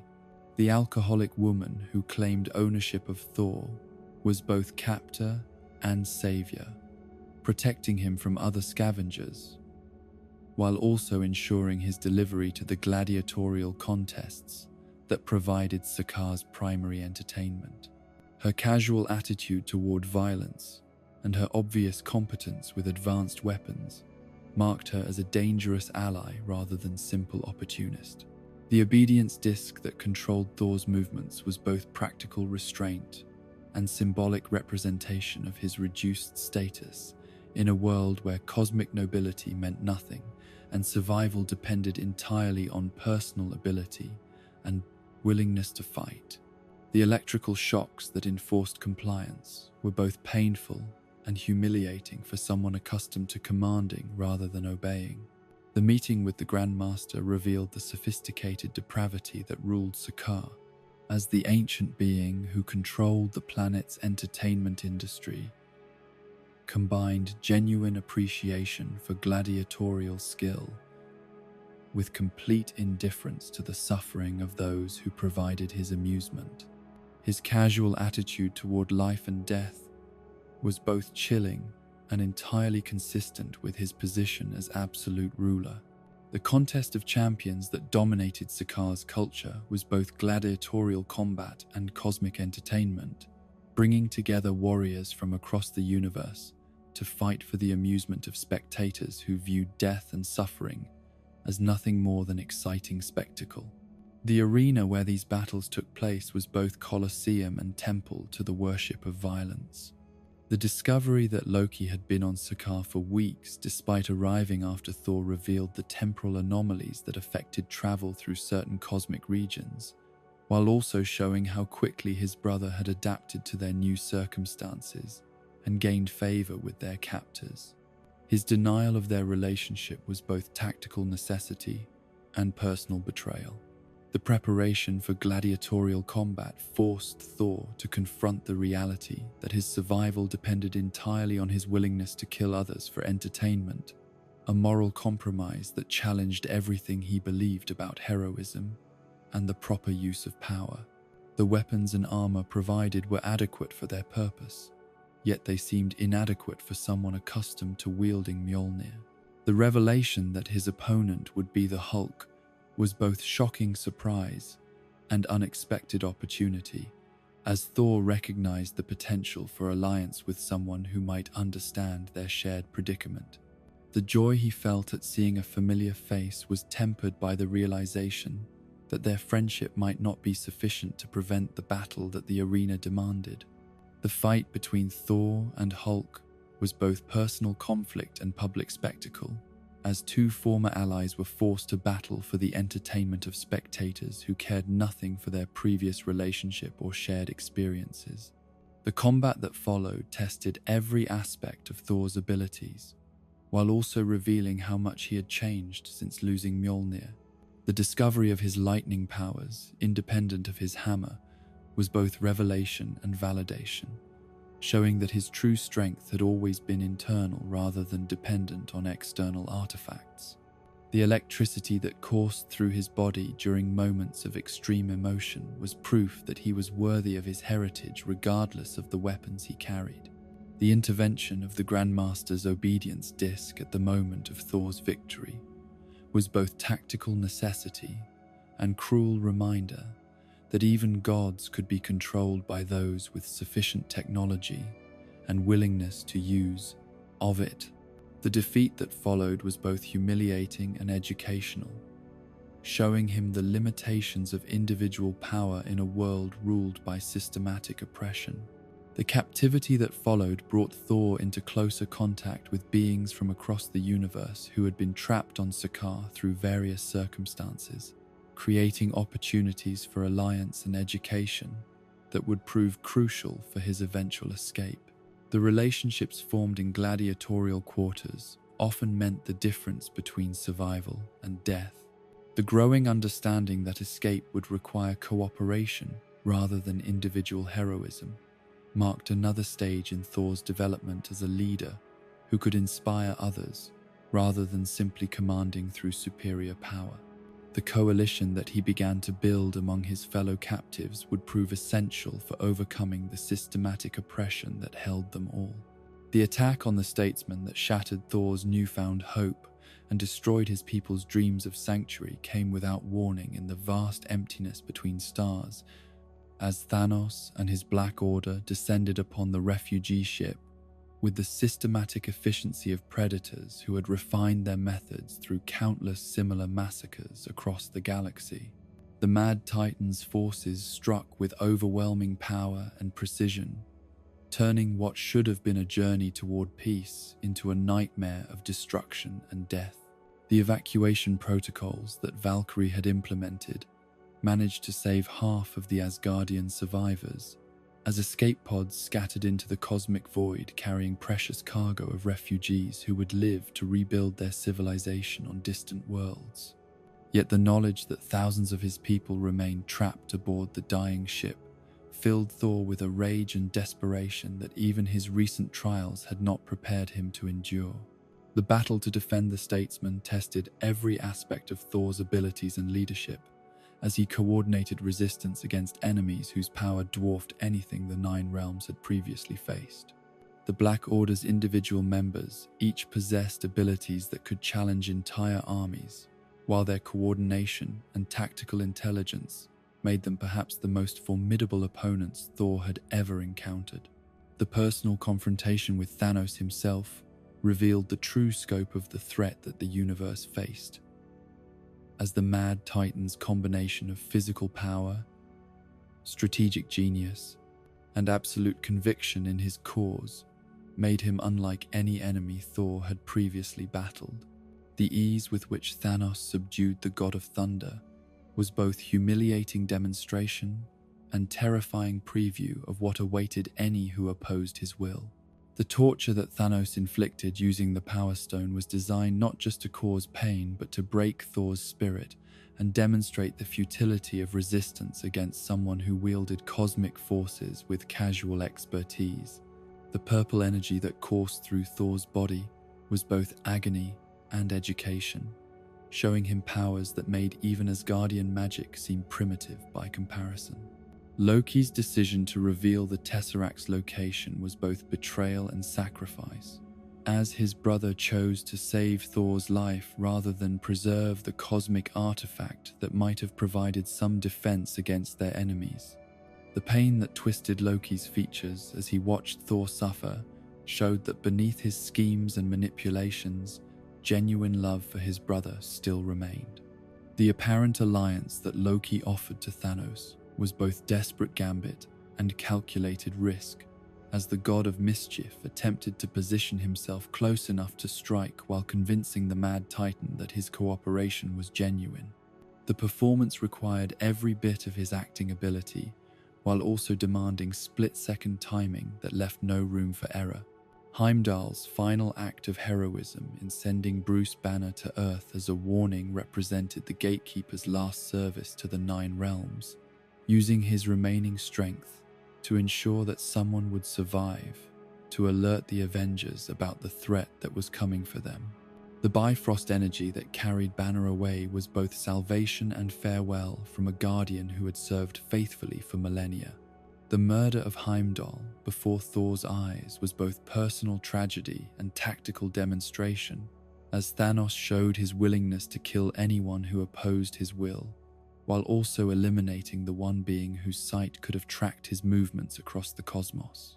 The spear that pierced the Gatekeeper's heart was both weapon and message about the price of defiance. The rage that consumed Thor as he watched his oldest friend die was unlike anything he had experienced even during his darkest moments, combining grief, guilt, and fury into an emotional storm that threatened to overwhelm his rational thought. The lightning that crackled around his bound form was both manifestation of his power and expression of his helplessness to prevent the destruction of everything he loved. Loki's final gambit with the concealed dagger was both true to his nature and tragic in its timing, as the god of mischief chose the moment of his brother's greatest need to attempt a desperate assassination that might have changed the course of cosmic history. The blade that he drew was both weapon and symbol of his refusal to submit to tyranny. The death of Loki at Thanos' hands was perhaps the most devastating blow that Thor had ever endured, as he watched his brother's life end in a futile gesture of defiance that nonetheless represented genuine heroism and love. The words that Loki spoke as he died were both confession and absolution, acknowledging his failures while also affirming his essential identity as an Asgardian prince.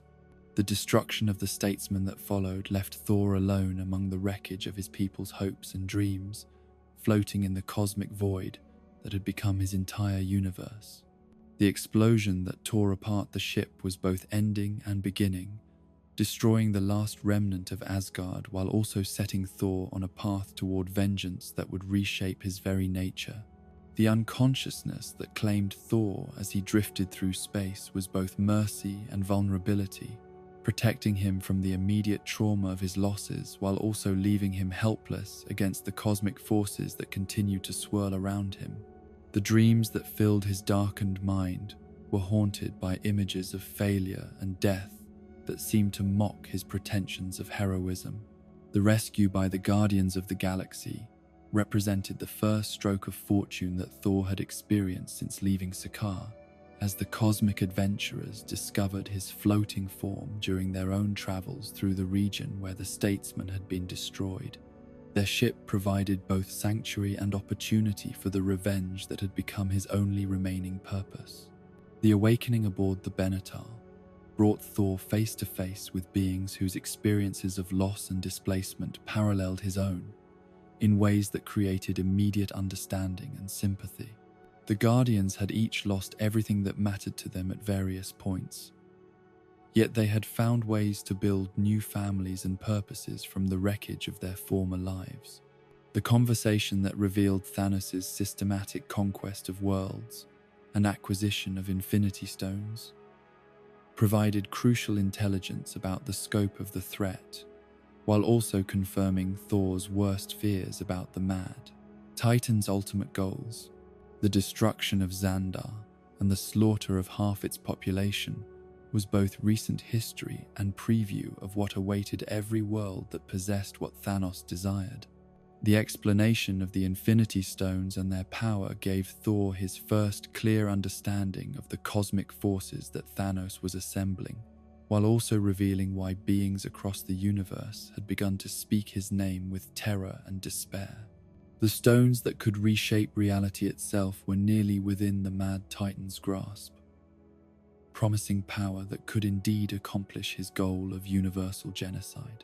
The decision to split their forces between protecting the remaining stones and forging a weapon capable of killing Thanos represented both tactical necessity and emotional need, as Thor's desire for revenge aligned perfectly with the practical requirements of their desperate situation. The journey to Nidavellir would provide him with purpose, while also creating the tools necessary for victory. The partnership that developed between Thor and Rocket Raccoon during their journey to the Dwarf Realm was both unexpected and entirely natural, as two beings who had lost everything they valued found common ground in their shared commitment to preventing further loss. Rocket's cynical humor and practical intelligence provided perfect counterpoint to Thor's grief-fueled determination. The arrival at Nidavellir revealed the true scope of Thanos' methodical approach to eliminating potential threats, as the Dwarf Realm had been systematically destroyed to prevent the creation of weapons that might challenge his power. The silent forge that had once produced artifacts of cosmic significance now stood as monument to the price of opposing the Mad Titan's will. The devastation that greeted them in the Dwarf Realm was both tactically predictable and emotionally devastating, as Thor saw in the murdered dwarfs a reflection of his own people's fate and a preview of what awaited every civilization that possessed something Thanos desired. The systematic nature of the destruction spoke to a level of planning and ruthlessness that was almost incomprehensible. The discovery of Atri's survival provided both hope for their mission and insight into the psychological methods that Thanos used to ensure cooperation from those whose skills he required. The Dwarf King's torment was both physical and emotional, as he had been forced to create the very weapon that would enable universal genocide while being left alive to contemplate his role in cosmic destruction. The conversation with Eitri about the Infinity Gauntlet and its creation revealed the tragic irony that the greatest smith in the universe had been coerced into forging the instrument of his own people's destruction. The guilt that consumed the Dwarf King was both understandable and tragic, as his choice between cooperation and extinction had led to consequences that no amount of heroism could undo. The decision to restart the forge and create Stormbreaker represented both practical necessity and symbolic defiance, as they would use the same tools and methods that had created the Infinity Gauntlet to forge a weapon capable of destroying its wielder. The parallel between creation and destruction would prove crucial to their eventual success. The process of restarting Nidavellir's forge required every aspect of Thor's power and determination, as the mechanisms that had been designed for dwarf operation needed to be manually controlled by someone whose strength could substitute for the automated systems that Thanos had destroyed. The star's energy that flowed through the forge was both life-giving and potentially lethal. The forging of Stormbreaker demanded sacrifices from each member of their small team, as Eitri provided the skill and knowledge. Rocket contributed technical expertise and coordination, Groot offered literal pieces of himself for the weapon's construction, and Thor endured cosmic forces that nearly killed him in the process of powering the forge. The moment when Thor grasped the completed Stormbreaker was both personal triumph and tactical achievement, as the weapon responded to his will with power that rivaled Mjolnir, while also providing capabilities that his original hammer had never possessed. The axe that materialized in his hands was both tool of war and symbol of hope that victory might still be possible. The Bifrost energy that Stormbreaker could summon provided immediate transportation to the final battle that was already raging on Earth, as the forces of Wakanda struggled against overwhelming odds, while the fate of the universe hung in the balance. The rainbow bridge that carried Thor back into the fight was both dramatic entrance and statement of intent about his readiness for vengeance. The arrival at the Battle of Wakanda brought Thor into conflict with enemies whose individual power was insignificant compared to what he had recently faced, yet whose sheer numbers and systematic coordination created challenges that required both tactical intelligence and raw destructive capability. The Outriders that swarmed across Wakanda's battlefields were cannon fodder compared to the Black Order, yet they served their purpose of exhausting defenders and creating chaos. The impact that Thor's arrival had on the morale of both sides was immediate and dramatic, as his thunderous descent from the Bifrost announced to friend and foe alike that the god of thunder had returned to settle accounts with those who had dared to threaten his adopted home. The lightning that preceded him was both weapon and herald, clearing a path through enemy forces, while inspiring hope among the desperate defenders. The reunion with his fellow Avengers was marked by grim determination rather than celebration, as everyone present understood that this battle would determine not just the fate of Earth but the survival of half of all life in the universe. The camaraderie that had developed among the team during their previous adventures now carried the weight of cosmic responsibility. The jest about Steve Rogers copying his haircut provided a moment of levity that reminded everyone present why they fought not just against cosmic tyranny, but for the preservation of the bonds and relationships that made life worth living. The humor that Thor maintained even in the darkest moments was both psychological defense and gift to his teammates who needed reasons to hope. The introduction of Groot to Captain America represented the expansion of their alliance to include beings whose origins and nature transcended anything previously imagined, yet whose commitment to protecting the innocent aligned perfectly with the Avengers' core values. The diversity of their coalition was both strength and symbol of what they were fighting to preserve. The systematic destruction of Thanos' forces that followed Thor's arrival demonstrated both his enhanced power and his tactical intelligence, as Stormbreaker allowed him to channel lightning and Bifrost energy with precision that maximized damage to enemy formations while minimizing risk to friendly forces. The weapon that Eitri had forged was proving worthy of its cosmic origins.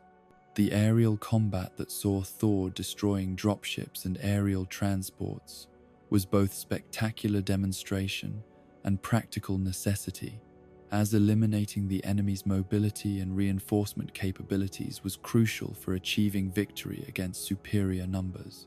The lightning that arced between targets was both beautiful and terrible, representing divine power focused through righteous anger. The moment when Thanos himself arrived on the battlefield marked the transition from tactical engagement to cosmic confrontation, as the Mad Titan's presence shifted the entire nature of the conflict from military operation to personal vendetta. The portal that delivered him to Wakanda was both dramatic entrance and declaration that the final phase of his plan was ready to commence. The extraction of the Mind Stone from Vision's forehead was both surgical precision and cosmic violation, as Thanos completed his collection of Infinity Stones, while demonstrating his willingness to destroy anything that stood between him and his ultimate goal. The synthetic being who had represented hope for artificial life's potential was reduced to components in service of universal genocide. The attack that Thor launched with Stormbreaker was both culmination of his quest for revenge and ultimate test of the weapon that had been forged specifically to kill Thanos. The axe that flew toward the mad Titan carried with it all of Thor's rage, grief, and determination to avenge his people and protect what remained of the universe from destruction. The trajectory of Stormbreaker through the energy beam of the completed Infinity Gauntlet was both physical feat and symbolic statement, as the weapon proved capable of overcoming even the combined power of all 6 Infinity Stones when wielded by someone whose worthiness had been tested through ultimate loss. The axe that buried itself in Thanos' chest was both wound and promise of justice. The conversation between Thor and the dying Thanos was both personal confrontation and cosmic dialogue, as the god of thunder finally faced the being who had destroyed everything he loved while having the power to prevent the completion of the genocidal plan. The words that passed between them would echo through eternity, regardless of the outcome. The revelation that Thor should have aimed for the head came too late to prevent catastrophe, as Thanos' final act of snapping his fingers activated the completed Infinity Gauntlet and triggered the systematic elimination of half of all life in the universe. The mistake that Thor had made in seeking to prolong his enemy's suffering rather than ensuring his death would haunt him for the rest of his existence.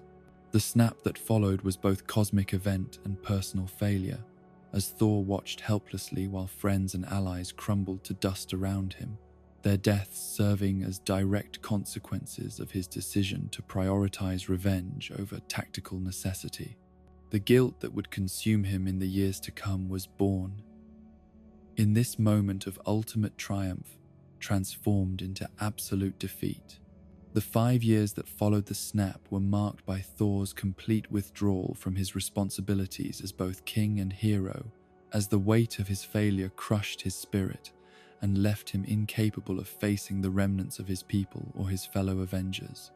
The depression that consumed him was both understandable response to trauma and abandonment of duty that his position demanded. The establishment of New Asgard in Norway provided a physical location for Asgardian survivors to rebuild their civilization, yet Thor's absence from leadership left the actual work of reconstruction to others who were better equipped emotionally to handle the challenges involved. Valkyrie's assumption of practical authority was both necessary and painful reminder of his inadequacy. The alcoholism that numbed Thor's pain was both symptom and cause of his deterioration, creating a cycle of self-destruction that isolated him from everyone who might have helped him recover from his trauma. The weight gain and physical decline that accompanied his emotional collapse were visible manifestations of internal damage that seemed beyond repair. The arrival of Rocket Raccoon and Bruce Banner in New Asgard represented the first serious attempt to bring Thor back into the fight against cosmic threats, as his fellow Avengers recognized that their chances of undoing the snap would be greatly improved by his participation. The intervention was both practical necessity and expression of continued faith in his potential for redemption. The conversation that convinced Thor to rejoin the time heist was marked by acknowledgement of their shared trauma and mutual need for purpose that could transcend their individual failures. The promise of beer aboard the Benatar was both practical inducement and gentle reminder that healing sometimes required returning to the company of those who understood loss. The time heist itself brought Thor face to face with a past that seemed simultaneously distant and immediate, as he returned to Asgard during the period when his mother was still alive, and his greatest concerns involved personal glory rather than cosmic responsibility. The opportunity to see Frigga again was both gift and torture, offering closure while also emphasizing everything he had lost. The mission to retrieve the Reality Stone required Thor to overcome his emotional paralysis and function effectively as part of a team whose success would determine the fate of the universe. The The partnership with Rocket Raccoon provided both tactical coordination and emotional support, as his friend's practical approach helped ground him in immediate necessities rather than overwhelming grief. The reunion with Frigga during the time heist was both healing and heartbreaking, as Thor's mother provided the wisdom and comfort that he had needed during his darkest period, while also representing everything that his failures had cost him. The conversation they shared was both goodbye and blessing, giving him permission to continue living despite his mistakes. The test of worthiness that came when Thor summoned Mjolnir during their escape from the past was both validation and restoration, proving that his fundamental character remained intact despite his failures and suffering.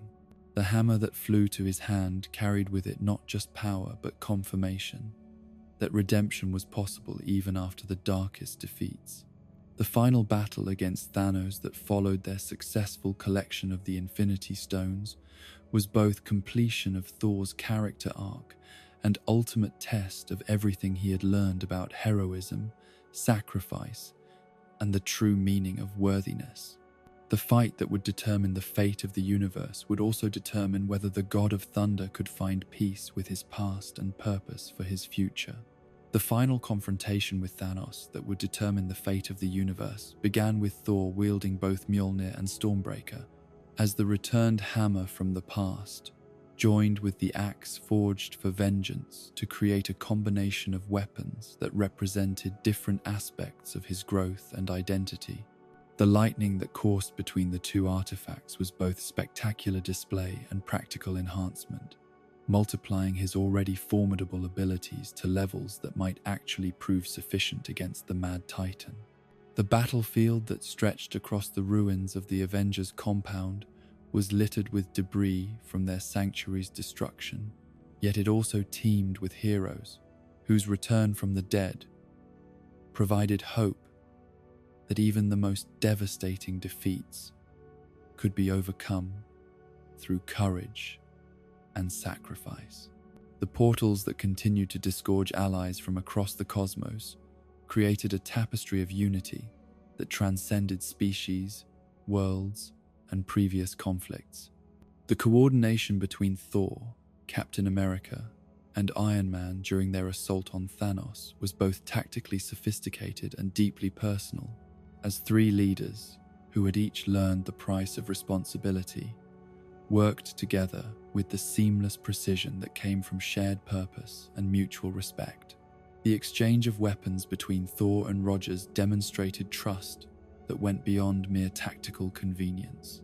The moment when Steve Rogers proved worthy to wield Mjolnir was both validation of Thor's long-held belief in the super soldier's character and practical demonstration that heroism could transcend any single individual's power or heritage. The sight of his hammer responding to another's call was both humbling and inspiring, showing that worthiness was about character rather than birth or divine nature. The strategic flexibility that came from having multiple wielders of cosmic-level weapons allowed them to coordinate attacks that would have been impossible with traditional heroes. As Mjolnir could be passed between Thor and Rogers, while Stormbreaker remained under Thor's exclusive control, the tactical advantages this provided were immediately apparent in their ability to overwhelm Thanos' defenses through coordinated assault. The personal satisfaction that Thor felt in finally fighting alongside someone else who could appreciate the true potential of Mjolnir was complicated by his awareness that this battle would likely be his last opportunity to wield the weapon that had defined so much of his identity. The hammer that had been denied to him during his exile now served as bridge between his past failures and his current redemption. The intervention that prevented Thanos from retrieving the Infinity Stones during their battle was both tactical necessity and symbolic triumph, as the heroes who had failed to stop the snap were now positioned to prevent its repetition. The nano gauntlet that contained the stones was both salvation and burden, as whoever wielded it would face the same cosmic forces that had nearly destroyed Thanos himself. The moment when Captain Marvel joined their assault created a combination of power that seemed to tip the balance decisively in their favor, as her cosmic abilities provided the additional force needed to overwhelm even Thanos' enhanced capabilities. The coordination between terrestrial and cosmic heroes represented the kind of unity that had always been necessary for victory against universal threats. The sacrifice that Tony Stark made in stealing the Infinity Stones and using them against Thanos was both completion of his character arc and demonstration of the ultimate heroism that was sometimes required to protect innocent life.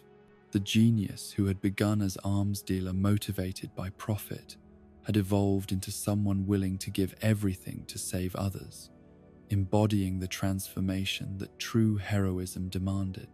The aftermath of Stark's sacrifice was marked by profound grief that encompassed not just the loss of a friend and teammate, but the recognition that victory had required a price that seemed too high to bear. The man who had started the Avengers initiative and guided its development through its greatest challenges was gone, leaving a void that could never be filled by any combination of remaining heroes. The funeral that honored Tony Stark's sacrifice brought together heroes, allies, and family members from across the cosmos, in recognition of someone whose influence had extended far beyond Earth to encompass the entire universe. The ceremony that took place beside the lake where he had found peace was both goodbye and celebration of a life that had transformed from selfish brilliance to selfless heroism. Thor's attendance at the funeral was marked by quiet contemplation of his own journey from arrogant prince to cosmic protector, as he recognized in Stark's sacrifice the same willingness to put others before himself that had defined true worthiness throughout his own development. The armor that sank beneath the lake's surface was both ending and symbol of everything that heroism could accomplish. The conversation with Bruce Banner during the funeral's aftermath revealed the deep bonds that had been forged among the surviving Avengers through their shared experiences of loss, failure, and ultimate triumph. The friendship that had developed between the god of thunder and the scientist, whose alter ego had once fought against him, demonstrated the transformative power of working together toward common goals. The decision to step down from his role as king of the Asgardian survivors was both personal choice and practical recognition that leadership required more than birthright or power. Thor's acknowledgement that Valkyrie was better suited to guide their people through the challenges of rebuilding represented wisdom gained through hard experience and the humility to recognize others' strengths. The conversation with Valkyrie on the cliff overlooking New Asgard was both transfer of authority and expression of mutual respect between two warriors who had found their way from personal destruction to genuine heroism. Her surprise at his decision to abdicate was tempered by understanding that true leadership sometimes meant knowing when to step aside for others who could serve more effectively. The promise to make meaningful changes that Valkyrie offered as their new leader represented hope for the Asgardian survivors, while also acknowledging the failures of traditional monarchy to address the needs of people displaced by cosmic catastrophe. The democracy that she would introduce would be both innovation and return to older traditions that predated royal authority. The uncertainty that Thor expressed about his own future plans reflected the genuine challenge faced by immortal beings whose purposes had been fulfilled and whose old identities no longer seemed relevant to current circumstances. The admission that he didn't know what came next was both honest self-assessment and opening to possibilities that had not previously existed. The invitation to join the Guardians of the Galaxy provided Thor with an opportunity to continue serving as protector of innocent life, while also exploring new relationships and purposes that were not defined by his royal heritage or cosmic responsibilities. The chance to be part of a chosen family rather than an inherited one offered possibilities for growth and happiness that had been absent from his previous existence. The dynamic that developed between Thor and Peter Quill aboard the Benatar was both competitive and collaborative, as two natural leaders negotiated their respective roles within an established team structure. The humor that characterized their interactions masked genuine respect and understanding, while also providing entertainment for their teammates who enjoyed watching their careful dance around questions of authority. The map incident that revealed their underlying tension was both practical disagreement and symbolic representation of their different approaches to leadership and decision-making. Thor's cosmic perspective and Quill's practical experience created complementary strengths, yet they also generated friction that would require ongoing negotiation and compromise to resolve effectively. The suggestion of a duel to determine leadership was both ridiculous proposal and acknowledgement of the primal nature of authority disputes, even among heroes whose sophistication should have transcended such primitive methods. The rejection of this approach by both parties showed their growth beyond simple dominance displays toward more mature forms of cooperation. The months of adventures with the Guardians that followed provided Thor with opportunities to rediscover joy and purpose, while also contributing his considerable abilities to missions that protected innocent beings across the galaxy. The variety of worlds and peoples they encountered reminded him why cosmic protection was worth the sacrifices it required, while also introducing him to new forms of beauty and wonder. The physical conditioning that Thor undertook during their travels was both practical necessity and psychological healing, as rebuilding his body helped restore his confidence and self-respect after years of depression and self-neglect. The training regimen he followed was both punishment for his failures and preparation for future challenges that would test every aspect of his capabilities. The baseball cap that listed candidates for the title of Strongest Avenger provided ongoing amusement while also reflecting Thor's returning sense of humor and competitive spirit.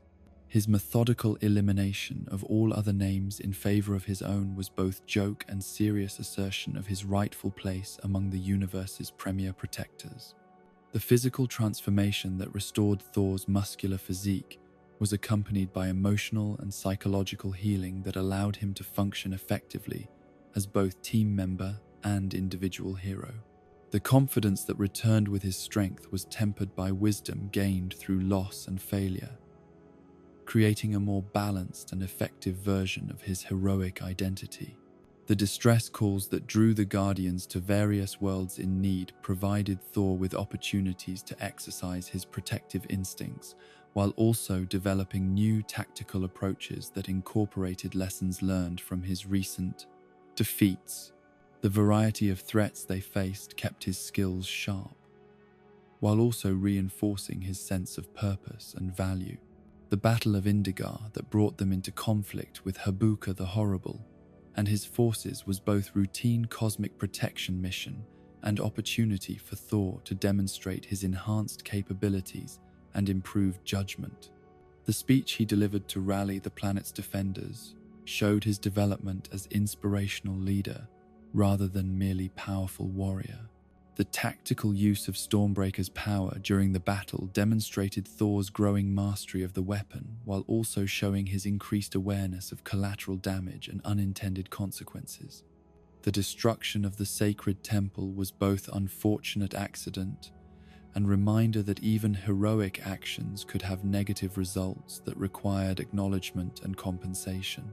The gift of Toothgrinder and Toothnasher from King Yakan was both recognition of Thor's service and traditional compensation for the temple's destruction, following diplomatic protocols that balanced gratitude with practical restitution. The goats, whose presence would prove both blessing and challenge, represented living connections to Thor's mythological heritage. The emergence of Gore the God Butcher as a threat to deities across the cosmos marked the beginning of Thor's most personal and philosophically challenging adventure, as he faced an enemy whose grievances against divine beings contained enough truth to make simple, heroic response inadequate.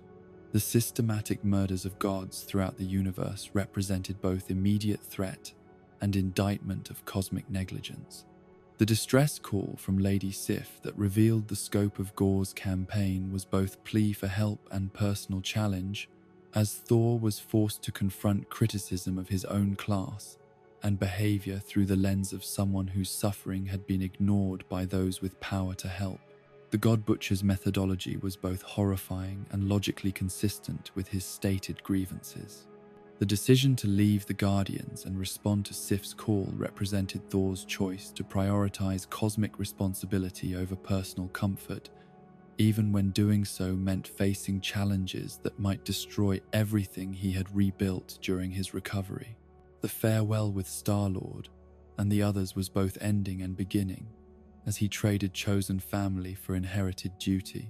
The discovery of Lady Sif's injuries and Faligar's death provided stark evidence of Gorr's power, while also revealing the personal cost of cosmic protection when heroes faced enemies who specifically targeted their kind.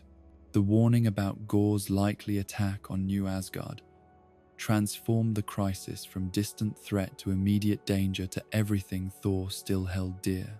The reunion with Jane Foster in her role as Mighty Thor was both joy and complication, as the woman he had loved returned to his life at the moment when her presence would be most valued and most dangerous. The sight of her wielding Mjolnir with skill and power that matched his own was both pride and concern, as he understood the implications of her transformation.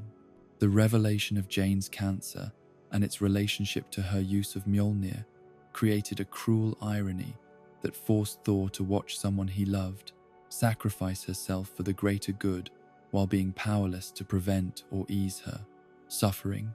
The hammer that had once tested his worthiness was now slowly killing the woman whose worthiness exceeded even his own. The battle against Gorr's forces that followed provided opportunities for Thor and Jane to fight side by side, while also revealing the depth of understanding and coordination that their shared experiences with cosmic power had created. Their partnership in combat was both tactically effective and emotionally satisfying, representing cooperation between equals rather than protection of the weak. The pursuit of Gorr to omnipotent city brought them into contact with gods whose indifference and arrogance provided uncomfortable mirrors for Thor's own past behavior, while also validating some of Gorr's criticisms about divine negligence and self-absorption. The contrast between their luxury and the suffering they ignored was both stark and damning. The confrontation with Zeus revealed the limitations of traditional divine authority when faced with genuine cosmic threats, as the king of the gods chose personal safety over universal responsibility. The theft of Zeus's thunderbolt was both practical necessity and symbolic statement about the difference between inherited power and earned authority. The journey to the Shadow Realm for the final confrontation with Gorr was undertaken with full knowledge that it might be Jane's last battle, adding personal stakes to cosmic consequences in ways that tested every aspect of Thor's character and priorities. The choice between saving the woman he loved and protecting innocent children forced him to confront the true meaning of heroism.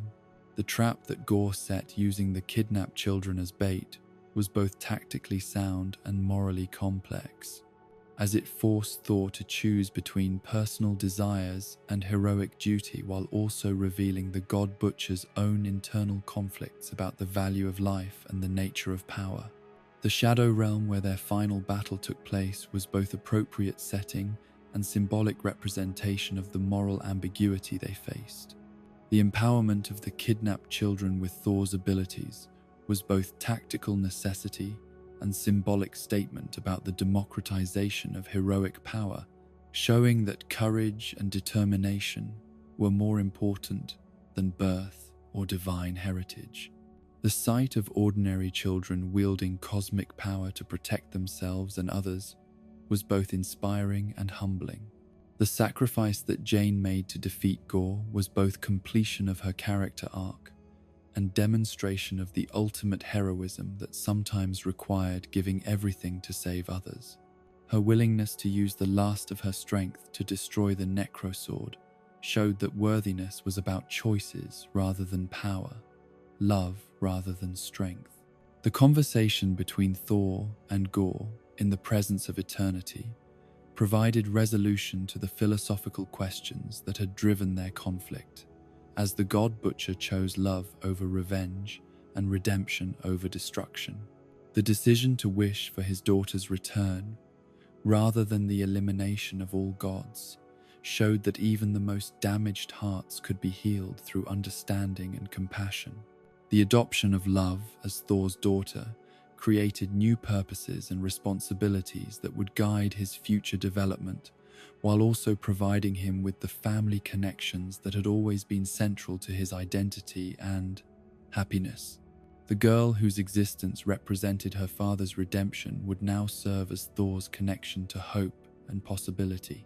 The partnership between Thor and Love that developed as they traveled the cosmos together was both heartwarming and effective, as the god of thunder discovered that parenthood required different forms of strength and wisdom than cosmic protection had ever demanded. The training he provided her in the use of Stormbreaker was both practical education and bonding experience. The adventures they shared as Love and Thunder brought joy and purpose to Thor's existence, while also providing the universe with protectors who understood that true strength came from caring for others rather than dominating them. The smiley face that Love added to Mjolnir was both artistic expression and symbol of the happiness that could emerge from even the darkest circumstances. The domestic moments they shared between cosmic adventures provided glimpses of the ordinary life that had always eluded Thor despite his desire for such experiences. The pancake breakfasts and arguments about footwear were both frustratingly normal and precious beyond measure, representing the family life that his responsibilities had previously made impossible. The alien race they defended in their final adventure demonstrated the scope of their protective mission, while also showing how their partnership had evolved to encompass both tactical coordination and emotional support. The efficiency with which they operated together was both impressive and heartwarming, representing the kind of family bond that transcended biology or formal adoption. The legacy that Thor had built through his journey from arrogant prince to cosmic protector was now being passed to a new generation that would face different challenges while carrying forward the same essential values of courage, compassion, and sacrifice.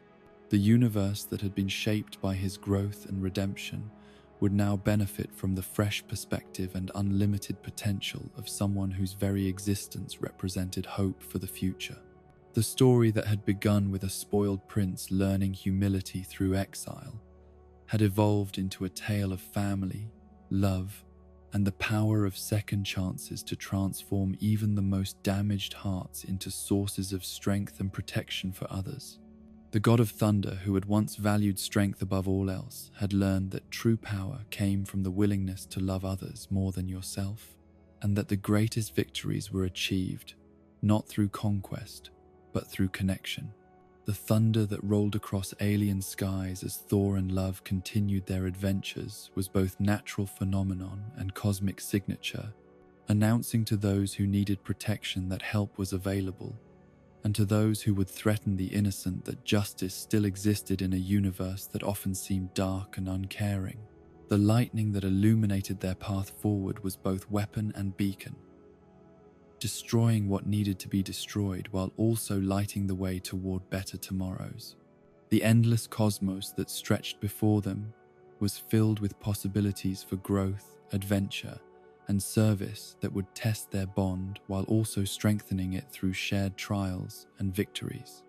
The relationship between father and daughter that had been forged in tragedy and loss would now be tempered through joy and purpose, creating something stronger and more beautiful than either could have achieved alone. And so we reach the end of our journey through the vast saga of Thor Odinson, though his story continues to unfold among the stars. From an arrogant prince who valued strength above all else, we've witnessed his transformation into a hero who understands that true power comes from love, sacrifice, and the courage to grow beyond our past mistakes. Thor's path has taken him from the golden halls of Asgard to the furthest reaches of the cosmos, through loss and redemption, failure and triumph. He learned that being worthy isn't about never falling down, but about getting back up when you do. He discovered that family isn't just about blood, but about choosing to care for others even when it costs you everything. As you drift off to sleep, let yourself dream of the thunder god's continuing adventures. Dream of lightning illuminating dark corners of the universe, of second chances and the power of hope, of love conquering even the darkest forces. Dream of a hero who reminds us that everyone deserves the chance to become better than they were. Rest well, and may your dreams be filled with thunder that speaks of courage, love that spans the cosmos, and the eternal promise that tomorrow can always be better than today. Sweet dreams, worthy ones. The story never truly ends.